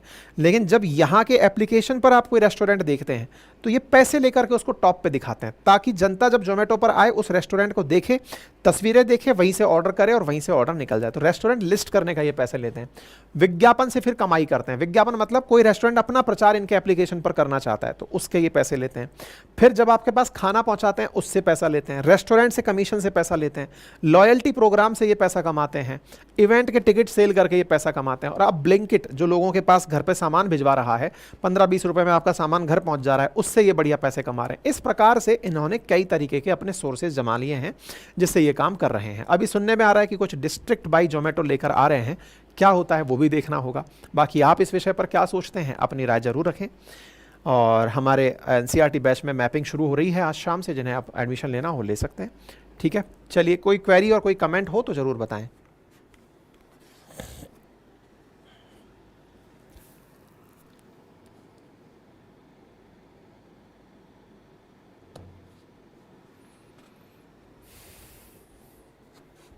कोई क्वेरी, कोई कमेंट अगर हो तो बताएं, बढ़े। साथियों, आज से 1 साल पहले देश में एक बड़ी सुर्खी थी कि जम्मू कश्मीर में सफेद सोना मिला है, यानी लिथियम के भंडार मिले हैं। लिथियम के भंडार मिलते ही हमें लगा कि जम्मू कश्मीर ने भारत को वो दे दिया है जिसके लिए भारत को इंपोर्ट डिपेंडेंसी से बचकर निकलने में मदद मिलेगी। लगातार उसी के बैक टू बैक हमें फिर राजस्थान के डेगाना से खबर मिली कि देश की कुल लिथियम आवश्यकता का 80% तो केवल राजस्थान के नागौर डेगाना में ही मिल गया है। इन दो खबरों ने हमें लिथियम में आत्मनिर्भर होने के प्रति प्रेरणा दी। बाय द वे, लिथियम क्या है मैं याद दिला दूं। आज अगर भारत 2070 तक नेट न्यूट्रलिटी की तरफ जाना चाहता है, अर्थात प्रदूषण में जितना, नेट न्यूट्रलिटी से मतलब जीरो इमिशन की तरफ जाना चाहता है, नेट जीरो इमिशन की तरफ जाना चाहता है, तो उसमें जितना प्रदूषण कार्बन डाइऑक्साइड का हम निकाल रहे हैं उतना ही कार्बन डाइऑक्साइड को हम एक्सेप्ट भी कर लें, उसको खत्म भी कर दें, यानी प्रोडक्शन और कंजप्शन बराबर हो जाए, कार्बन डाइऑक्साइड न्यूट्रल कर दिया जाए। और इसी को ध्यान में रखते हुए हम अपने जितने भी पेट्रोल डीजल से चलने वाले व्हीकल्स हैं उन्हें अब इलेक्ट्रिक व्हीकल्स में बदलते जा रहे हैं, electricity dependent, solar system dependent करते जा रहे हैं। और इसको करने में सबसे ज़्यादा ज़रूरत होती है बैटरी की, और उस बैटरी में सबसे बड़ा करामात किया है लिथियम आयन बैटरी में। और लिथियम आयन बैटरी में जो लिथियम का भारत के लिए सबसे बड़ा सोर्स हो रखा है वो है चाइना और दूसरा है हांगकांग। आज हम अपने लिथियम की जितनी भी आवश्यकता है उसका अधिकांश इंपोर्ट करते हैं और उसमें भी हम चाइना और हांगकांग से करते हैं। ऐसी स्थिति में जब भारत में ही लिथियम के भंडार मिले तो हमने लगा कि आने वाला समय हमारा है और ऐसे समय में हम अपने ही लिथियम भंडारों से बहुत लाभ कमाएंगे। जम्मू कश्मीर में मिली ये सूचना एक पल के लिए खुशी थी, लेकिन उसके बाद में जो चुनौतियां मिली वो चिंता का कारण बनी। और वो क्या है? खबर ये है कि जम्मू कश्मीर में कोई भी लिथियम ब्लॉक के ऑक्शन में ही नहीं पहुंच रहा। मतलब कोई भी व्यक्ति जम्मू कश्मीर से लिथियम का जो माइनिंग है उसके लिए तैयार नहीं हो रहा है। बोली लगाने ही नहीं पहुंचा कि सर ये माइंस हमें चाहिए, कोई लेने ही नहीं पहुंच रहा। बड़ा सवाल ये है कि ऐसा क्यों और ऐसा कितनी बार हो गया है कि कोई पहुंच नहीं रहा है? आंसर है कि तीसरी बार तो बोली रद्द करनी पड़ी है। 2 बार बोली पहले लगाई जा चुकी है, वर्ष 2023 में भी और 24 की शुरुआत में भी। दोनों बार बोलीदाताओं को बुलाया गया कि आइए बोली लगाइए, कितने में आपको माइंस चाहिए बता कर ले जाइए। कोई आ ही नहीं रहा। सरकार का नियम है कि जब तक, सरकार ने इसके ऊपर बोली के लिए एक नियम बनाया था वर्ष 2015 में कि जब तक 3 लोग ना आ जाएं बोली लगाने, कम से कम 3 लोग ना आ जाएं, तब तक हम किसी को ऑक्शन करके जगह नहीं देंगे। अभी कोई 3 लोग पहुंच ही नहीं रहे। अब स्थिति ये हो गई है कि सरकार को लगता है कि उसको खुद ही चलाना पड़ेगा। भारत का जो खनिज विभाग है वो खुद ही अब अपने स्तर पर हो सकता है कि इस माइंस को चलाए। तो आज के सेशन में ये समझेंगे कि आफ्टर ऑल क्यों कोई बोलीदाता यहाँ नहीं पहुँच रहा है। तो देखिए, कश्मीर के लिथियम ब्लॉक की ऑक्शन हुई, ये सुर्खी है। फिर ये मई 2023 की है कि लिथियम रिजर्व के लिए हमने जो, मतलब 2023 में ये मिला था, हमने इस पर सेशन किए थे, लिथियम ब्लॉक्स मिले थे। इसके ऊपर जियोलॉजिकल सर्वे ने जानकारी दी थी कि कितना कितना ब्लॉक मिला है। कहाँ मिला है? तो ये रियासी में मिला है। वही रियासी जहां हाल ही में जम्मू के अंदर आतंकी घटनाएं आपने सुनी हैं, वहीं पर ये ब्लॉक मिला था। 5.9 मिलियन मैट्रिक टन का ब्लॉक था जो यहां पर प्राप्त हुआ था। ठीक है ना? तो फरवरी में जो चीज़ पता चली थी 5.9 मिलियन मैट्रिक टन की, उसे निकालने के लिए कोई बिडर जुलाई में भी नहीं पहुंचा, सेकेंड अटेम्प्ट में भी नहीं पहुंचा। सरकार इसके चलते अपने स्तर पर, जहां पर इनको 3 महत्वपूर्ण लोगों की तलाश थी कि कोई आए और यहां पर बोली लगाए, जब कोई नहीं पहुंचा तो फिर सरकार ने तीसरी बार वाली बोली को तो कैंसिल ही कर दिया कि साहब अपने स्तर पर ही कर लेंगे। ना केवल ये, बल्कि और भी जगह हुआ है ऐसा। और वो कहां हुआ है? जम्मू कश्मीर के सलाल हैमाना लिथियम के अंदर हुआ है ऐसा। दूसरा झारखंड के मस्कानिया में हुआ है ऐसा। और तीसरा तमिलनाडु के कुरुंजाकुलम के अंदर हुआ है। यहां पर बोलीदाता नहीं पहुंचे। अब लिथियम के केस में जब बात आती है कि लिथियम का भंडार तो मिल गया था 2023 में फरवरी के अंदर ही, और जब भंडार मिला 5.9 मिलियन मीट्रिक टन का, उसकी नीलामी प्रस्तावित की गई नवंबर 2023 में। उसके बाद में फिर मार्च 2024 में इसकी नीलामी की गई और कोई भी नहीं आया। तो ये अपने आप में एक बड़ी चिंता का विषय बनता है कि ऐसा क्या हुआ जिसके चलते हम ये नहीं कर पाए। तो कारण पता चला कि सर हमारा जो रेगुलेटरी फ्रेमवर्क है वो कहता है, अकॉर्डिंग टू नीलामी नियम 2015, कि कम से कम 3 बोलीदाता यानी बिडर आने चाहिए। जब वो 3 बोलीदाता आएंगे तभी जाकर के उस कार्य को आगे बढ़ाया जा सकता है। अब दिक्कत यह है कि साहब दिक्कत क्या आ रही है, बोलीदाता आ क्यों नहीं रहे? तो पहली दिक्कत बताई गई है यहाँ का जियोलॉजिकल हर्डल। क्या है? सबसे बड़ा दिक्कत यह है कि कश्मीर में जहां पर ये माइंस और मिनरल्स पाए गए हैं ना, वो कमर्शियल वायबल ब्राइन और हार्ड रॉक डिपॉजिट्स में हैं। मतलब इसे ऐसे समझिए कि जो कश्मीर में पाया गया जो डिपॉजिट है वो क्ले के रूप में पाया गया है, क्ले डिपॉजिट के रूप में, जबकि दुनिया भर में जो लिथियम निकाला जा रहा है वो ब्राइन और हार्ड रॉक से निकाला जा रहा है। तो क्ले वर्सेस ब्राइन और हार्ड रॉक, दुनिया में जो टेक्नोलॉजी है ना वो क्ले से निकालने वाली है। ब्राइन और हार्ड रॉक से लिथियम निकालने वाली टेक्नोलॉजी, इंडिया के जो माइनिंग सेक्टर के लोग हैं उन लोगों के पास में टेक्नोलॉजी का एक्सपीरियंस नहीं है। ये तो पहली चीज है कि साहब मिला ही हमें क्ले है, हम उसमें से कैसे लिथियम बाहर निकालें। दूसरी बड़ी बात क्या है, Jammu Kashmir ecologically sensitive area है। आप आतंकवादी सेंसिटिव मत सोचिए, उसका तो इलाज हो जाएगा। मुद्दा यह है कि यहां पर पर्यावरण बड़ा संवेदनशील है। पर्यावरण कैसे संवेदनशील है? क्योंकि यहां पर सिस्मिक जोन 5 है, यानी यहां पर भूकंप कभी भी आ सकते हैं। भूकंप आने से क्या होता है कि जब आप माइनिंग कर रहे होते हैं, हो सकता है कुछ समय बाद सरकार ही किसी इन्वेस्टर को मना कर दे कि नहीं भाई, कल को यहां पर आपकी वजह से भूकंप आ गया तो हम जिम्मेदारी नहीं लेंगे, आप इसको बंद कर दीजिए। इकोलॉजिकल सेंसिटिव एरियाज में सरकार ऐसे कामों को रोक लगा देती है। तो ये अपने आप में दूसरी बड़ी चीज निकल कर आती है। ठीक है, तीसरी बड़ी चीज है ये लोकेशन बड़ा सेंसिटिव है, क्योंकि यहां से रियासी में ये हो रहा है, जस्ट पड़ोस में ही इसके पाकिस्तान है, लाइन ऑफ कंट्रोल है। तो ऐसी स्थिति में यहां पर पॉलिटिकल वॉलेटिलिटी बहुत रहेगी, लोकल्स का रेजिस्टेंस बहुत हो सकता है। लोकल्स अपने स्तर पर प्रदर्शन करने लग जाएं कि साहब हमारा माल निकाल के ले जा रहे हैं, ये अपने आप में एक चुनौती बन सकता है। तीसरी जो चौथी बड़ी चीज जिसको मैं कहूंगा वो क्या है कि यहाँ के जो मिनरल्स के बारे में अभी जो जानकारी निकल कर आई है ना, वो पुख्ता नहीं है। 5.9 मिलियन टन की जानकारी तो आ गई, लेकिन पुख्ता जानकारी क्या नहीं है ना कि सरकार ने अभी जो सर्वे दिया है वो G3 लेवल पर दिया है, G1 लेवल पर नहीं दिया है। अच्छा, ये क्या होता है? असल में किसी भी जगह जब खुदाई होती है ना, तो खुदाई का एक क्राइटेरिया होता है जिसके अंतर्गत G1 लेवल की जो खुदाई होती है ना, उसको सबसे बेस्ट माना जाता है। मतलब ये माना जाता है कि अगर किसी जगह G1 लेवल की खुदाई हो रखी है, यूनाइटेड नेशंस के अकॉर्डिंग है, जब सरकार किसी जगह की जांच करके ये बताती है कि यहां इतना माल मिलेगा, तो ये जो स्पष्टीकरण है ना, वो G1 स्तर पर आता है। तो G1 स्तर का यहां पर कोई भी अभी तक प्रमाण नहीं मिला है। G3 लेवल की ही यहां पर जियोलॉजिकल सर्वे ने अपने स्तर पर रिपोर्ट प्रेषित की है, G3 लेवल पर।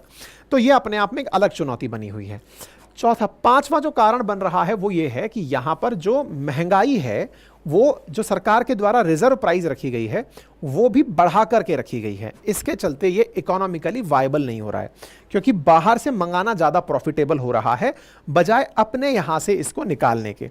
इसके साथ साथ जो सरकार ने इनके अलावा जो अपने हिसाब से बिडर्स के लिए कंडीशंस रखी हुई हैं, उन कंडीशंस में भी बहुत सी कंडीशंस ऐसी हैं जो क्लियर नहीं है कि क्या उस बेनिफिशियरी को इसका लाभ मिलेगा। कल को पता चल रहा है कि उसने अपने स्तर पर कोई काम शुरू किया, सर्वे में पता चला कि अभी उतना लिथियम है ही नहीं, उसने पैसा लगा दिया, वो पैसा भी वापस नहीं मिला और सरकार ने हाथ खींच लिए। तो इस स्थिति में सरकार की भी क्लैरिटी नहीं है। इन सभी कारणों से यहां पर इन्वेस्टर पहुंच ही नहीं रहा है, बिडर पहुंच ही नहीं रहा है। ठीक है, मैं फिर से याद दिला दूं, लिथियम जो कि इस समय सफ़ेद सोने के नाम से जाना जा रहा है, ये वो तत्व है जिसके ऊपर मतलब लोग मानकर चल रहे हैं कि आने वाले समय में जितना भी ईवी है, इलेक्ट्रिक व्हीकल्स चलने वाले हैं, उन सब का सबसे मेजर कंपोनेंट यही होगा, क्योंकि लिथियम आयन बैटरी ही इस समय व्हीकल्स में सबसे ज़्यादा उपयोग में ली जाने वाली धातु है, जो कि एल्कली मेटल है और ये प्रकृति में विभिन्न प्रकार के खनिजों के रूप में पाई जाती है। इसका उपयोग लिथियम आयन बैटरी के साथ साथ साइकेट्रिस्ट थेरेपी के अंदर, एरोस्पेस और डिफेंस में किया जाता है। और इनके लिए मतलब एक अपने आप में ये मानकर चलिए कि जब इलेक्ट्रिक वाहनों में और एनर्जी सिक्योरिटी में इसकी उपयोग होती है, तो इसका महत्व आज के इस पर्यावरण प्रदूषण के दौर में ये एक अपने आप में उम्मीद की किरण बनकर आता है। ठीक है ना। अब भारत कहां से और क्या कर रहा है? इस बीच में इकोनॉमिक वायबिलिटी अपने देश की बात आती है, तो भारत ने इसी दौर में अर्जेंटीना के अंदर, जो कि दुनिया के टॉप 10 लिथियम भंडारों में शामिल है, उस अर्जेंटीना के साथ भी डील किया है कि भैया हम आपके यहाँ से लिथियम लेकर जाएंगे। तो जनवरी में ही हमने 5 लिथियम माइंस अर्जेंटीना में एक्वायर किए हैं कि हम यहाँ से डील करेंगे। हालांकि भारत की एक मुसीबत और भी है, और वो क्या है? भारत जब भी कोई भी भारत के अंदर माइंस एंड मिनरल्स में खोज कर रहा होता है, तो विदेशी कंपनियों को अपने यहाँ नहीं आने देता। जबकि वास्तविकता ये है कि अर्जेंटीना जैसे देश में जो माइंस निकाली जा रही हैं वो दूसरे देशों की कंपनियों द्वारा निकाली जा रही हैं। भारत ने अपने देश को बढ़ावा देने के लिए, आत्मनिर्भरता को बढ़ावा देने के लिए विदेशी कंपनियों को आने से रेस्ट्रिक्ट किया हुआ है। हालांकि हम टेक्नोलॉजिकली केमेंस नाम की कंपनी है जो अर्जेंटीना में काम कर रही है, उससे सजेशन ले रहे हैं कि बताइए इसमें क्या करें।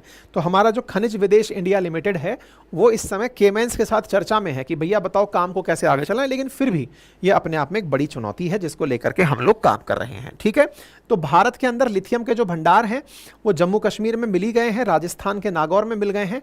अब बात अगर की जाए तो क्या भारत में कहीं पर निकाला जा रहा है क्या लिथियम? हाँ, कोरबा डिस्ट्रिक्ट है छत्तीसगढ़ के अंदर, वहां पर हम लोगों ने निकालना शुरू भी कर दिया है और उसके आसपास सर्वे भी होने शुरू हो गए हैं। मणिपुर, लद्दाख, आसाम, इन सब क्षेत्रों के अंदर जहां जहां पथरीला और पहाड़ी इलाका है वहां पर अपने अपने स्तर पर हम प्रोसेस कर रहे हैं। दुनिया में सबसे ज़्यादा ऑस्ट्रेलिया, फिर चिली, फिर चाइना और अर्जेंटीना है जो कि मेजर प्रोड्यूसर बनकर निकले हैं। जबकि अगर बात की जाए सबसे ज़्यादा किसके पास है लिथियम, तो चिली के पास में सबसे ज़्यादा है, फिर ऑस्ट्रेलिया, फिर अर्जेंटीना और चाइना का नंबर आता है। प्रोडक्शन के आधार पर अभी फिलहाल के लिए ऑस्ट्रेलिया, फिर चिले और फिर चाइना चल रहा है। चौथे नंबर पर अर्जेंटीना आता है जहां से भारत इसको मंगा रहा है। ठीक है साहब, तो ये वाली जानकारी मैंने आपको दे दी है। ठीक है, अच्छा, डोमेस्टिक प्रोडक्शन को अब बढ़ाने के लिए हम क्या कर सकते हैं और इसके क्या फ़ायदे हैं, हमको क्यों बढ़ाना चाहिए? तो हमको बढ़ाना तो इसलिए चाहिए क्योंकि हमको लिथियम आयन बैटरी की ज़रूरत है, हमको अपनी इंपोर्ट के डिपेंडेंस को घटाना है, साथ में क्लीन एनर्जी ट्रांसमिशन को हमें सपोर्ट करना है। ये सारे हमारे फैक्टर्स हैं। इसके लिए आने वाले समय में देखना होगा कि भारत कितना अच्छे से जियोलॉजिकल सर्वे कराता है और पॉलिसी में ऐसे कौन से रिफॉर्म करता है जिससे कि बहुत सारे कंपनी दुनिया भर की भी हमारे साथ टेक्नोलॉजी शेयर कर पाएँ। साथ ही साथ जब भी कोई माइनिंग के अंदर कंपनी आती है तो उसके हितों का कैसे सुरक्षा किया जाए, ऑक्शनिंग की शर्तों को कितना आसान बनाया जाए, अंतर्राष्ट्रीय स्तर पर कैसे समझौते किए जाएं और हमारे जो इन्वेस्टर्स हैं उनकी सुरक्षा, फिर चाहे वो आतंकवाद से हो चाहे नक्सलवाद से हो, उसे सुरक्षित रखने का कैसे प्रयास किया जाए। ठीक है, बाकी इस विषय पर आप क्या सोचते हैं अपनी राय जरूर कमेंट बॉक्स में रखें। जहाँ तक सवाल है माइंस, मिनरल्स, इन सबको पढ़ने की, ये ज्योग्राफी का महत्वपूर्ण हिस्सा है, एनसीईआरटी में बहुत मायने रखता है। एनसीईआरटी के अंदर ज्योग्राफी फिलहाल हमारे द्वारा पढ़ाई जा रही है। एडमिशन इस हफ्ते के लिए ओपन किए गए हैं। एडमिशन्स के साथ साथ आज से नॉर्थ अमेरिका की मैपिंग शुरू हो रही है। वर्ल्ड मैपिंग और इंडिया की मैपिंग एनसीईआरटी में हमारे द्वारा कराई जा रही है। हिस्ट्री, ज्योग्राफी, पॉलिटी, इकोनॉमी की क्लासेस आप आज से ही एक्सेस कर सकते हैं, जा करके एडमिशन्स लें। हमारे एप्लीकेशन का लिंक कमेंट बॉक्स में दिया गया है। ठीक है, हमारे रिकॉर्डेड बैच भी उपलब्ध हैं। साथ ही साथ बिहार पीसीएस के लिए टेस्ट सीरीज़ लॉन्च कर दी गई है। टेस्ट सीरीज़ अपनी पाठशाला.com वेबसाइट पर है। साथ ही साथ आरओ की टेस्ट सीरीज़ लॉन्च कर दी गई है, वो भी हमारी वेबसाइट, टेस्ट सीरीज़ सभी वेबसाइट्स पर हैं। ठीक है, इसी प्रकार से आपके लिए, पुलिस के लिए भी हमने टेस्ट सीरीज़ लॉन्च कर दी है। हमारे हैंड रिटन नोट्स आप अगर मंगाना चाहते हैं तो वो हमारे एप्लीकेशन पर उपलब्ध है, जिसे आप ऑर्डर कर सकते हैं। ठीक है, कोई भी क्वेरी और कमेंट हो तो कमेंट बॉक्स में बताएं।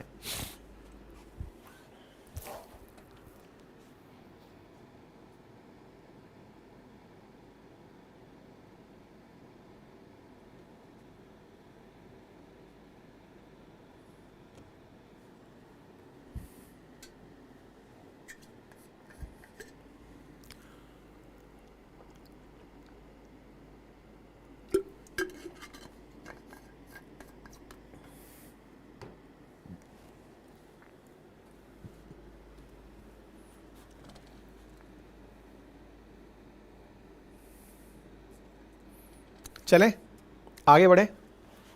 चलिए साथियों, हाल ही में भारत के दक्षिण हिस्से में, केरल राज्य के अंदर उत्तरी हिस्से में वायनाड में बारिश हुई। बारिश के चलते लैंडस्लाइड हुई, सैकड़ों लोगों की जान चली गई। लैंडस्लाइड क्यों होती है, इससे बचने के लिए सरकार ने क्या प्रबंध किए और हाल ही में संसद में इससे निपटने के लिए क्या प्रावधान लाए गए, सबकी चर्चा करते हैं। चर्चा है एक ऐसी लैंडस्लाइड की जिसके साथ सैकड़ों घर बह गए। बहुत सारे लोग इस लैंडस्लाइड के अंदर बहकर आई हुई मिट्टी और पानी में दब गए। बहुत सारे लोग अभी भी गायब हैं और ऐसी स्थिति में मरने वालों की संख्या निरंतर बढ़ती जा रही है। सुर्खी बनती है वायनाड लैंडस्लाइड, 289 लोगों के मरने की खबर। इसरो ने बाकायदा इसकी तस्वीरें जारी की और बताया किस तरह से लैंडस्लाइड हो रहा है। दुनिया में जहां 5 देश सबसे ज़्यादा लैंडस्लाइड के लिए प्रोन हैं, उनमें भारत है। भारत में landslide, Bharat, China, America, Italy और स्विट्ज़रलैंड, ये 4-5 बड़े देश हैं जहां सबसे ज़्यादा लैंडस्लाइड देखने को मिलता है। भारत की कुल क्षेत्रफल का लगभग 12.5% क्षेत्रफल ऐसा है जो लैंडस्लाइड प्रोन है, यानी कि जहां पर ज़्यादा लैंडस्लाइड्स होती हैं। जब लैंडस्लाइड्स होती हैं तो हमारी जीएनपी पर, ग्रॉस नेशनल जो प्रोडक्शन है, उस पर एटलीस्ट 1% से लेकर 2% तक का नुकसान होता है। हजारों की संख्या में लोगों की जानें जाती हैं। भारत के अंदर जब लैंडस्लाइड्स की बात की जाती है तो या तो वो सबसे ज़्यादा हमें हिमालयन स्टेट्स में देखने को मिलती है या वेस्टर्न घाट्स के पास, कुछ मात्रा में आंध्र प्रदेश जो ईस्टर्न घाट साझा करता है उसके पास भी देखने को मिलती है। लेकिन 66% तक जो लैंडस्लाइड्स हैं वो हिमाचल, उत्तराखंड, जम्मू कश्मीर, इन क्षेत्रों में देखने को मिलती हैं। 26% तक जो 26% तक जो लैंडस्लाइड्स हैं वो हमारी नॉर्थ ईस्ट जो स्टेट्स हैं वहाँ तक देखने को मिलती है। बाकी 10 से 15% के बीच में वेस्टर्न घाट के आसपास हमें लैंडस्लाइड देखने को मिलती है। जिस वायनाड में फ़िलहाल लैंडस्लाइड हुई है ये उसी वेस्टर्न घाट में पड़ता है। 2018 में एक बार केरल के अंदर भीषण बाढ़ आई थी जिसके चलते बहुत से लोगों को जान माल की क्षति हुई थी। उसके बाद में ये दूसरा भीषणतम हादसा है जो एक अपने आप में चिंता खड़ी करता है, और वो चिंता इस बात की है कि अल्टीमेटली वायनाड में लैंडस्लाइड आई लेकिन इतना तेज बारिश कैसे आई। इसके पीछे लोगों का कहना है कि बढ़ते तापमान के चलते जो कन्वेक्शनल बारिश है, यानी कि पानी जहां से उठाया वहीं पर फैला दिया। अक्सर देखा जाता है कि बादल जहां बनते हैं वहां से कुछ दूर जाके बरसते हैं। अरब सागर से पानी उठा, वेस्टर्न घाट पे आया और वहीं जाकर गिर पड़ा, और इतना तेज बरसा कि उस बारिश ने उस क्षेत्र में कुछ ही घंटों में इतनी सेंटीमीटर, लगभग 142 mm के आसपास बारिश हुई है, और उस बारिश ने पूरे के पूरे क्षेत्र में एकदम कोहराम मचा दिया। ये बड़ी सुर्खी है जिसको देखते हुए केंद्र सरकार ने एक बिल संसद में प्रस्तावित किया और उस बिल का नाम डिजास्टर मैनेजमेंट बिल 2024 है, जिसमें ये प्रावधान रखा जा रहा है कि जिस तरह से केंद्र में और राज्य में डिजास्टर मैनेजमेंट की कमेटी होती हैं, टीम्स होती हैं, एनडीआरएफ एसडीआरएफ टाइप की जो फोर्सेज होती हैं, ऐसे ही राज्यों के जो जिले हैं या जो बड़ी सिटीज़ हैं, मेट्रोपॉलिटन सिटीज़ हैं, उनमें भी ऐसी ही कमेटी का गठन किया जाए, ऐसे ही समूहों का निर्माण किया जाए जो कि ऐसी आपदा के समय पर काम करने के लिए आगे आएं। साथ ही साथ इसका ये मकसद भी है इस बिल का कि जो फंड अलोकेट किए जाते हैं डिजास्टर के नाम पर, उनका ऑप्टिमम यूटिलाइजेशन कैसे हो, ये सारी चीज़ें भी यहाँ पर सुनिश्चित करने का प्रावधान किया है। वायनाड के अंदर हुई लैंडस्लाइड में जो लोग मारे गए उनके लिए प्रधानमंत्री के द्वारा 2 लाख रुपए प्रति परिवार के प्रति व्यक्ति के हिसाब से कंपनसेशन की बात की गई। राहुल गांधी जी का चूंकि चुनावी क्षेत्र है, वो आप यहाँ पर उपस्थित हुए, लोगों से मुलाकात की। वायनाड कहाँ है? अगर आप देखें तो केरल के उत्तर की तरफ स्थित है, कर्नाटक के साथ बॉर्डर साझा करता है।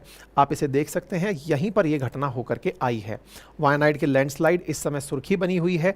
बहुत सारी तस्वीरें ऐसी हैं जिन्हें देख करके एक पल के लिए आपका मन ठहर जाएगा। किस तरह से यहाँ एक भीषणतम पहाड़, मतलब ये समझिए कि पूरा की पूरा पहाड़ ही यहाँ से गायब हो गया और वो पानी के साथ बह गया। मतलब यहाँ से उठ कर के एक बहुत बड़ी चट्टान निकल कर आई और इसके रास्ते में बैठे हुए जो गांव थे, जैसे कि मुद्दक्कली, ये जितनी जो जगह थी, इन सबको अपने साथ संभाल करके लेकर चले गए। रेस्क्यू ऑपरेशंस अभी भी चल रहे हैं, पेड़ पुल इन सबको दुरुस्त करने का प्रयास चल रहा है। भीषण पानी के बीच में जो बचे हुए लोग हैं उनके बचाव का कार्य राहत बलों के द्वारा किया जा रहा है। हालात देख करके ऐसा लग रहा है कि पता नहीं कितने ही इस मिट्टी के अंदर अभी भी जमींदोज होंगे, जिसके चलते ये तस्वीरें अपने आप में व्याकुल कर रही हैं। साथियों, ये तस्वीरें इसरो ने जारी की हैं, जिसमें बताया है कि कैसे यहाँ पर पहले मतलब केवल एक छोटा सा लैंडस्लाइड एरिया था, उसके आसपास का पूरा की पूरा क्षेत्र एकदम बैठ गया और लैंडस्लाइड हो गया। ठीक है, लैंडस्लाइड के बाद में जो हालात बने उनको आप यहाँ तस्वीरों में देख सकते हैं, किस प्रकार के हालात यहाँ पर हैं। प्रधानमंत्री की प्रतिक्रिया इसके स्तर पर आई। तस्वीरें अगर आप देखें तो आप मतलब हालात देख करके अंदाज़ा लगा सकते हैं कि यहाँ की स्थितियाँ काफ़ी विकट हैं। सरकार के द्वारा इससे निपटने के लिए disaster management amendment act Lok Sabha के अंदर लाया गया, जिसका उद्देश्य है कि सरकार अब आने वाले समय में डिजास्टर से निपटने के लिए जो सिटी लेवल है, जिला लेवल है, वहाँ पर भी प्रबंधन करेगी। इसके लिए राज्य स्तर और राष्ट्रीय स्तर पर आपदा डेटाबेस का प्रावधान रखा जाएगा। राष्ट्रीय संकट प्रबंधन समिति और उच्चतर समिति जैसे संगठनों को वैधानिक दर्जा प्रदान किया जाएगा। राष्ट्रीय कार्यकारिणी समिति और राज्य कार्यकारी समिति के स्थान पर राष्ट्रीय और राज्य आपदा आयोग की तैयारी की जाएगी। राज्य की राजधानी और नगर निगमों में भी शहरी आपदा प्रबंधन प्राधिकरण के गठन का प्रावधान रखा जाएगा। राज्य सरकार द्वारा राज्य आपदा प्रतिक्रिया बल के गठन का प्रावधान किया जाएगा। आपदा प्रबंधन योजना के क्रियान्वयन की निगरानी के लिए जरूरी संस्थागत तंत्र का निर्माण किया जाएगा। इससे पहले जो एक्ट चलता था वो एनडीएमए एक्ट 2005 था, जिसका उद्देश्य भी यही था। अब 2014 उसको और मजबूत कर देगा। ठीक है साहब, राहुल गांधी जी और यहाँ पर विजिट करके आए। अब सवाल बनता है कि आफ्टर ऑल लैंडस्लाइड होती क्या है। लैंडस्लाइड अक्सर आप पहाड़ों के गिरने को समझते हैं, ये कई प्रकार की होती है। मतलब ऑब्वियस ही बात है, ग्रेविटी के चलते हुए पहाड़ का नीचे गिर जाना लैंडस्लाइड है, लेकिन ये लैंडस्लाइड भी कई तरीके की होती है। कई तरीके से मतलब है जैसे आप ऊंचाई से नीचे की तरफ गिरता हुआ लैंडस्लाइड देख ली और ये पूरी की पूरी बस्ती जो है वो इसमें जमींदोज हो गई।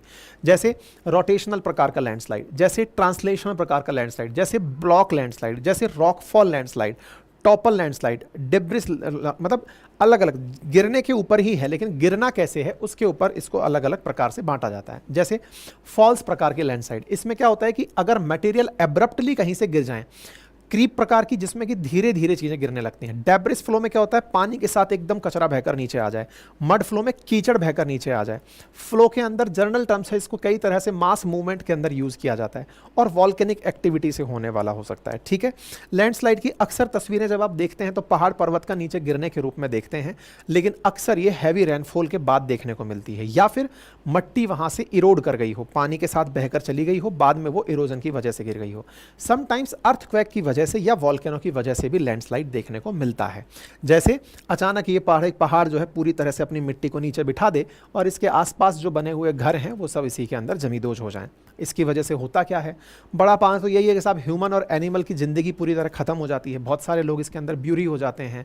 लैंडस्लाइड के चलते बहुत सारे लोगों को नुकसान तो होता ही है, ज़मीन का नुकसान होता है, जीव जंतु सब आप देख ही रहे हैं जो हो रहा है, इसको बताने की तो क्या ही आवश्यकता है। ठीक है, लैंडस्लाइड प्रोन स्टेट्स भारत में कौन कौन से हैं, तो भारत के अंदर प्रमुख राज्य जैसे वेस्टर्न हिमालय के अंदर हिमाचल प्रदेश, जम्मू कश्मीर, उत्तर प्रदेश, ईस्टर्न और नॉर्थ ईस्टर्न के अंदर वेस्ट बंगाल, अरुणाचल और सिक्किम, इसी प्रकार से जो हमारे नागा वो त्रिपुरा ये वाला जो एरिया है, वेस्टर्न घाट के अंदर केरल कर्नाटका है, और इसी प्रकार से नॉर्थ ईस्ट पार्ट जो इंडिया का है, ये लैंडस्लाइड प्रोन एरिया कंसीडर किए जाते हैं। इसके लिए किया क्या जा सकता है? लैंडस्लाइड को रोकने के लिए प्रॉपर तरीके से हजार्ड्स की मैपिंग की जा सकती है, अर्ली वार्निंग सिस्टम तैयार किए जा सकते हैं, जन जागरूकता की जा सकती है, इंफ्रास्ट्रक्चर की प्लानिंग की जा सकती है। साथ ही साथ जब कोई ऐसी घटना हो जाए उसको रोकने के लिए वन रोपण, जल निकासी का उचित प्रबंधन, ढलान को अगर कोई पता है कि ये गिर सकता है भविष्य में तो उसको रोकने के लिए पाल का निर्माण, इस और लगातार उसका देखते रहना, ये सब चीज़ें हैं जो इसको रोकने के लिए की जा सकती हैं। ठीक है, तो उम्मीद है सभी साथियों को ये जानकारी अच्छे से समझ में आई होगी। जानकारी समझ में आई हो तो अपने साथियों के साथ ज़रूर साझा करें। चैनल पर नए हैं तो चैनल को ज़रूर साझा करें। फिलहाल के लिए इतना ही। अपना ख्याल रखें, बड़ों का सम्मान करें, छोटों को प्यार दें और अपना व्यक्तित्व इस प्रकार से विकसित करें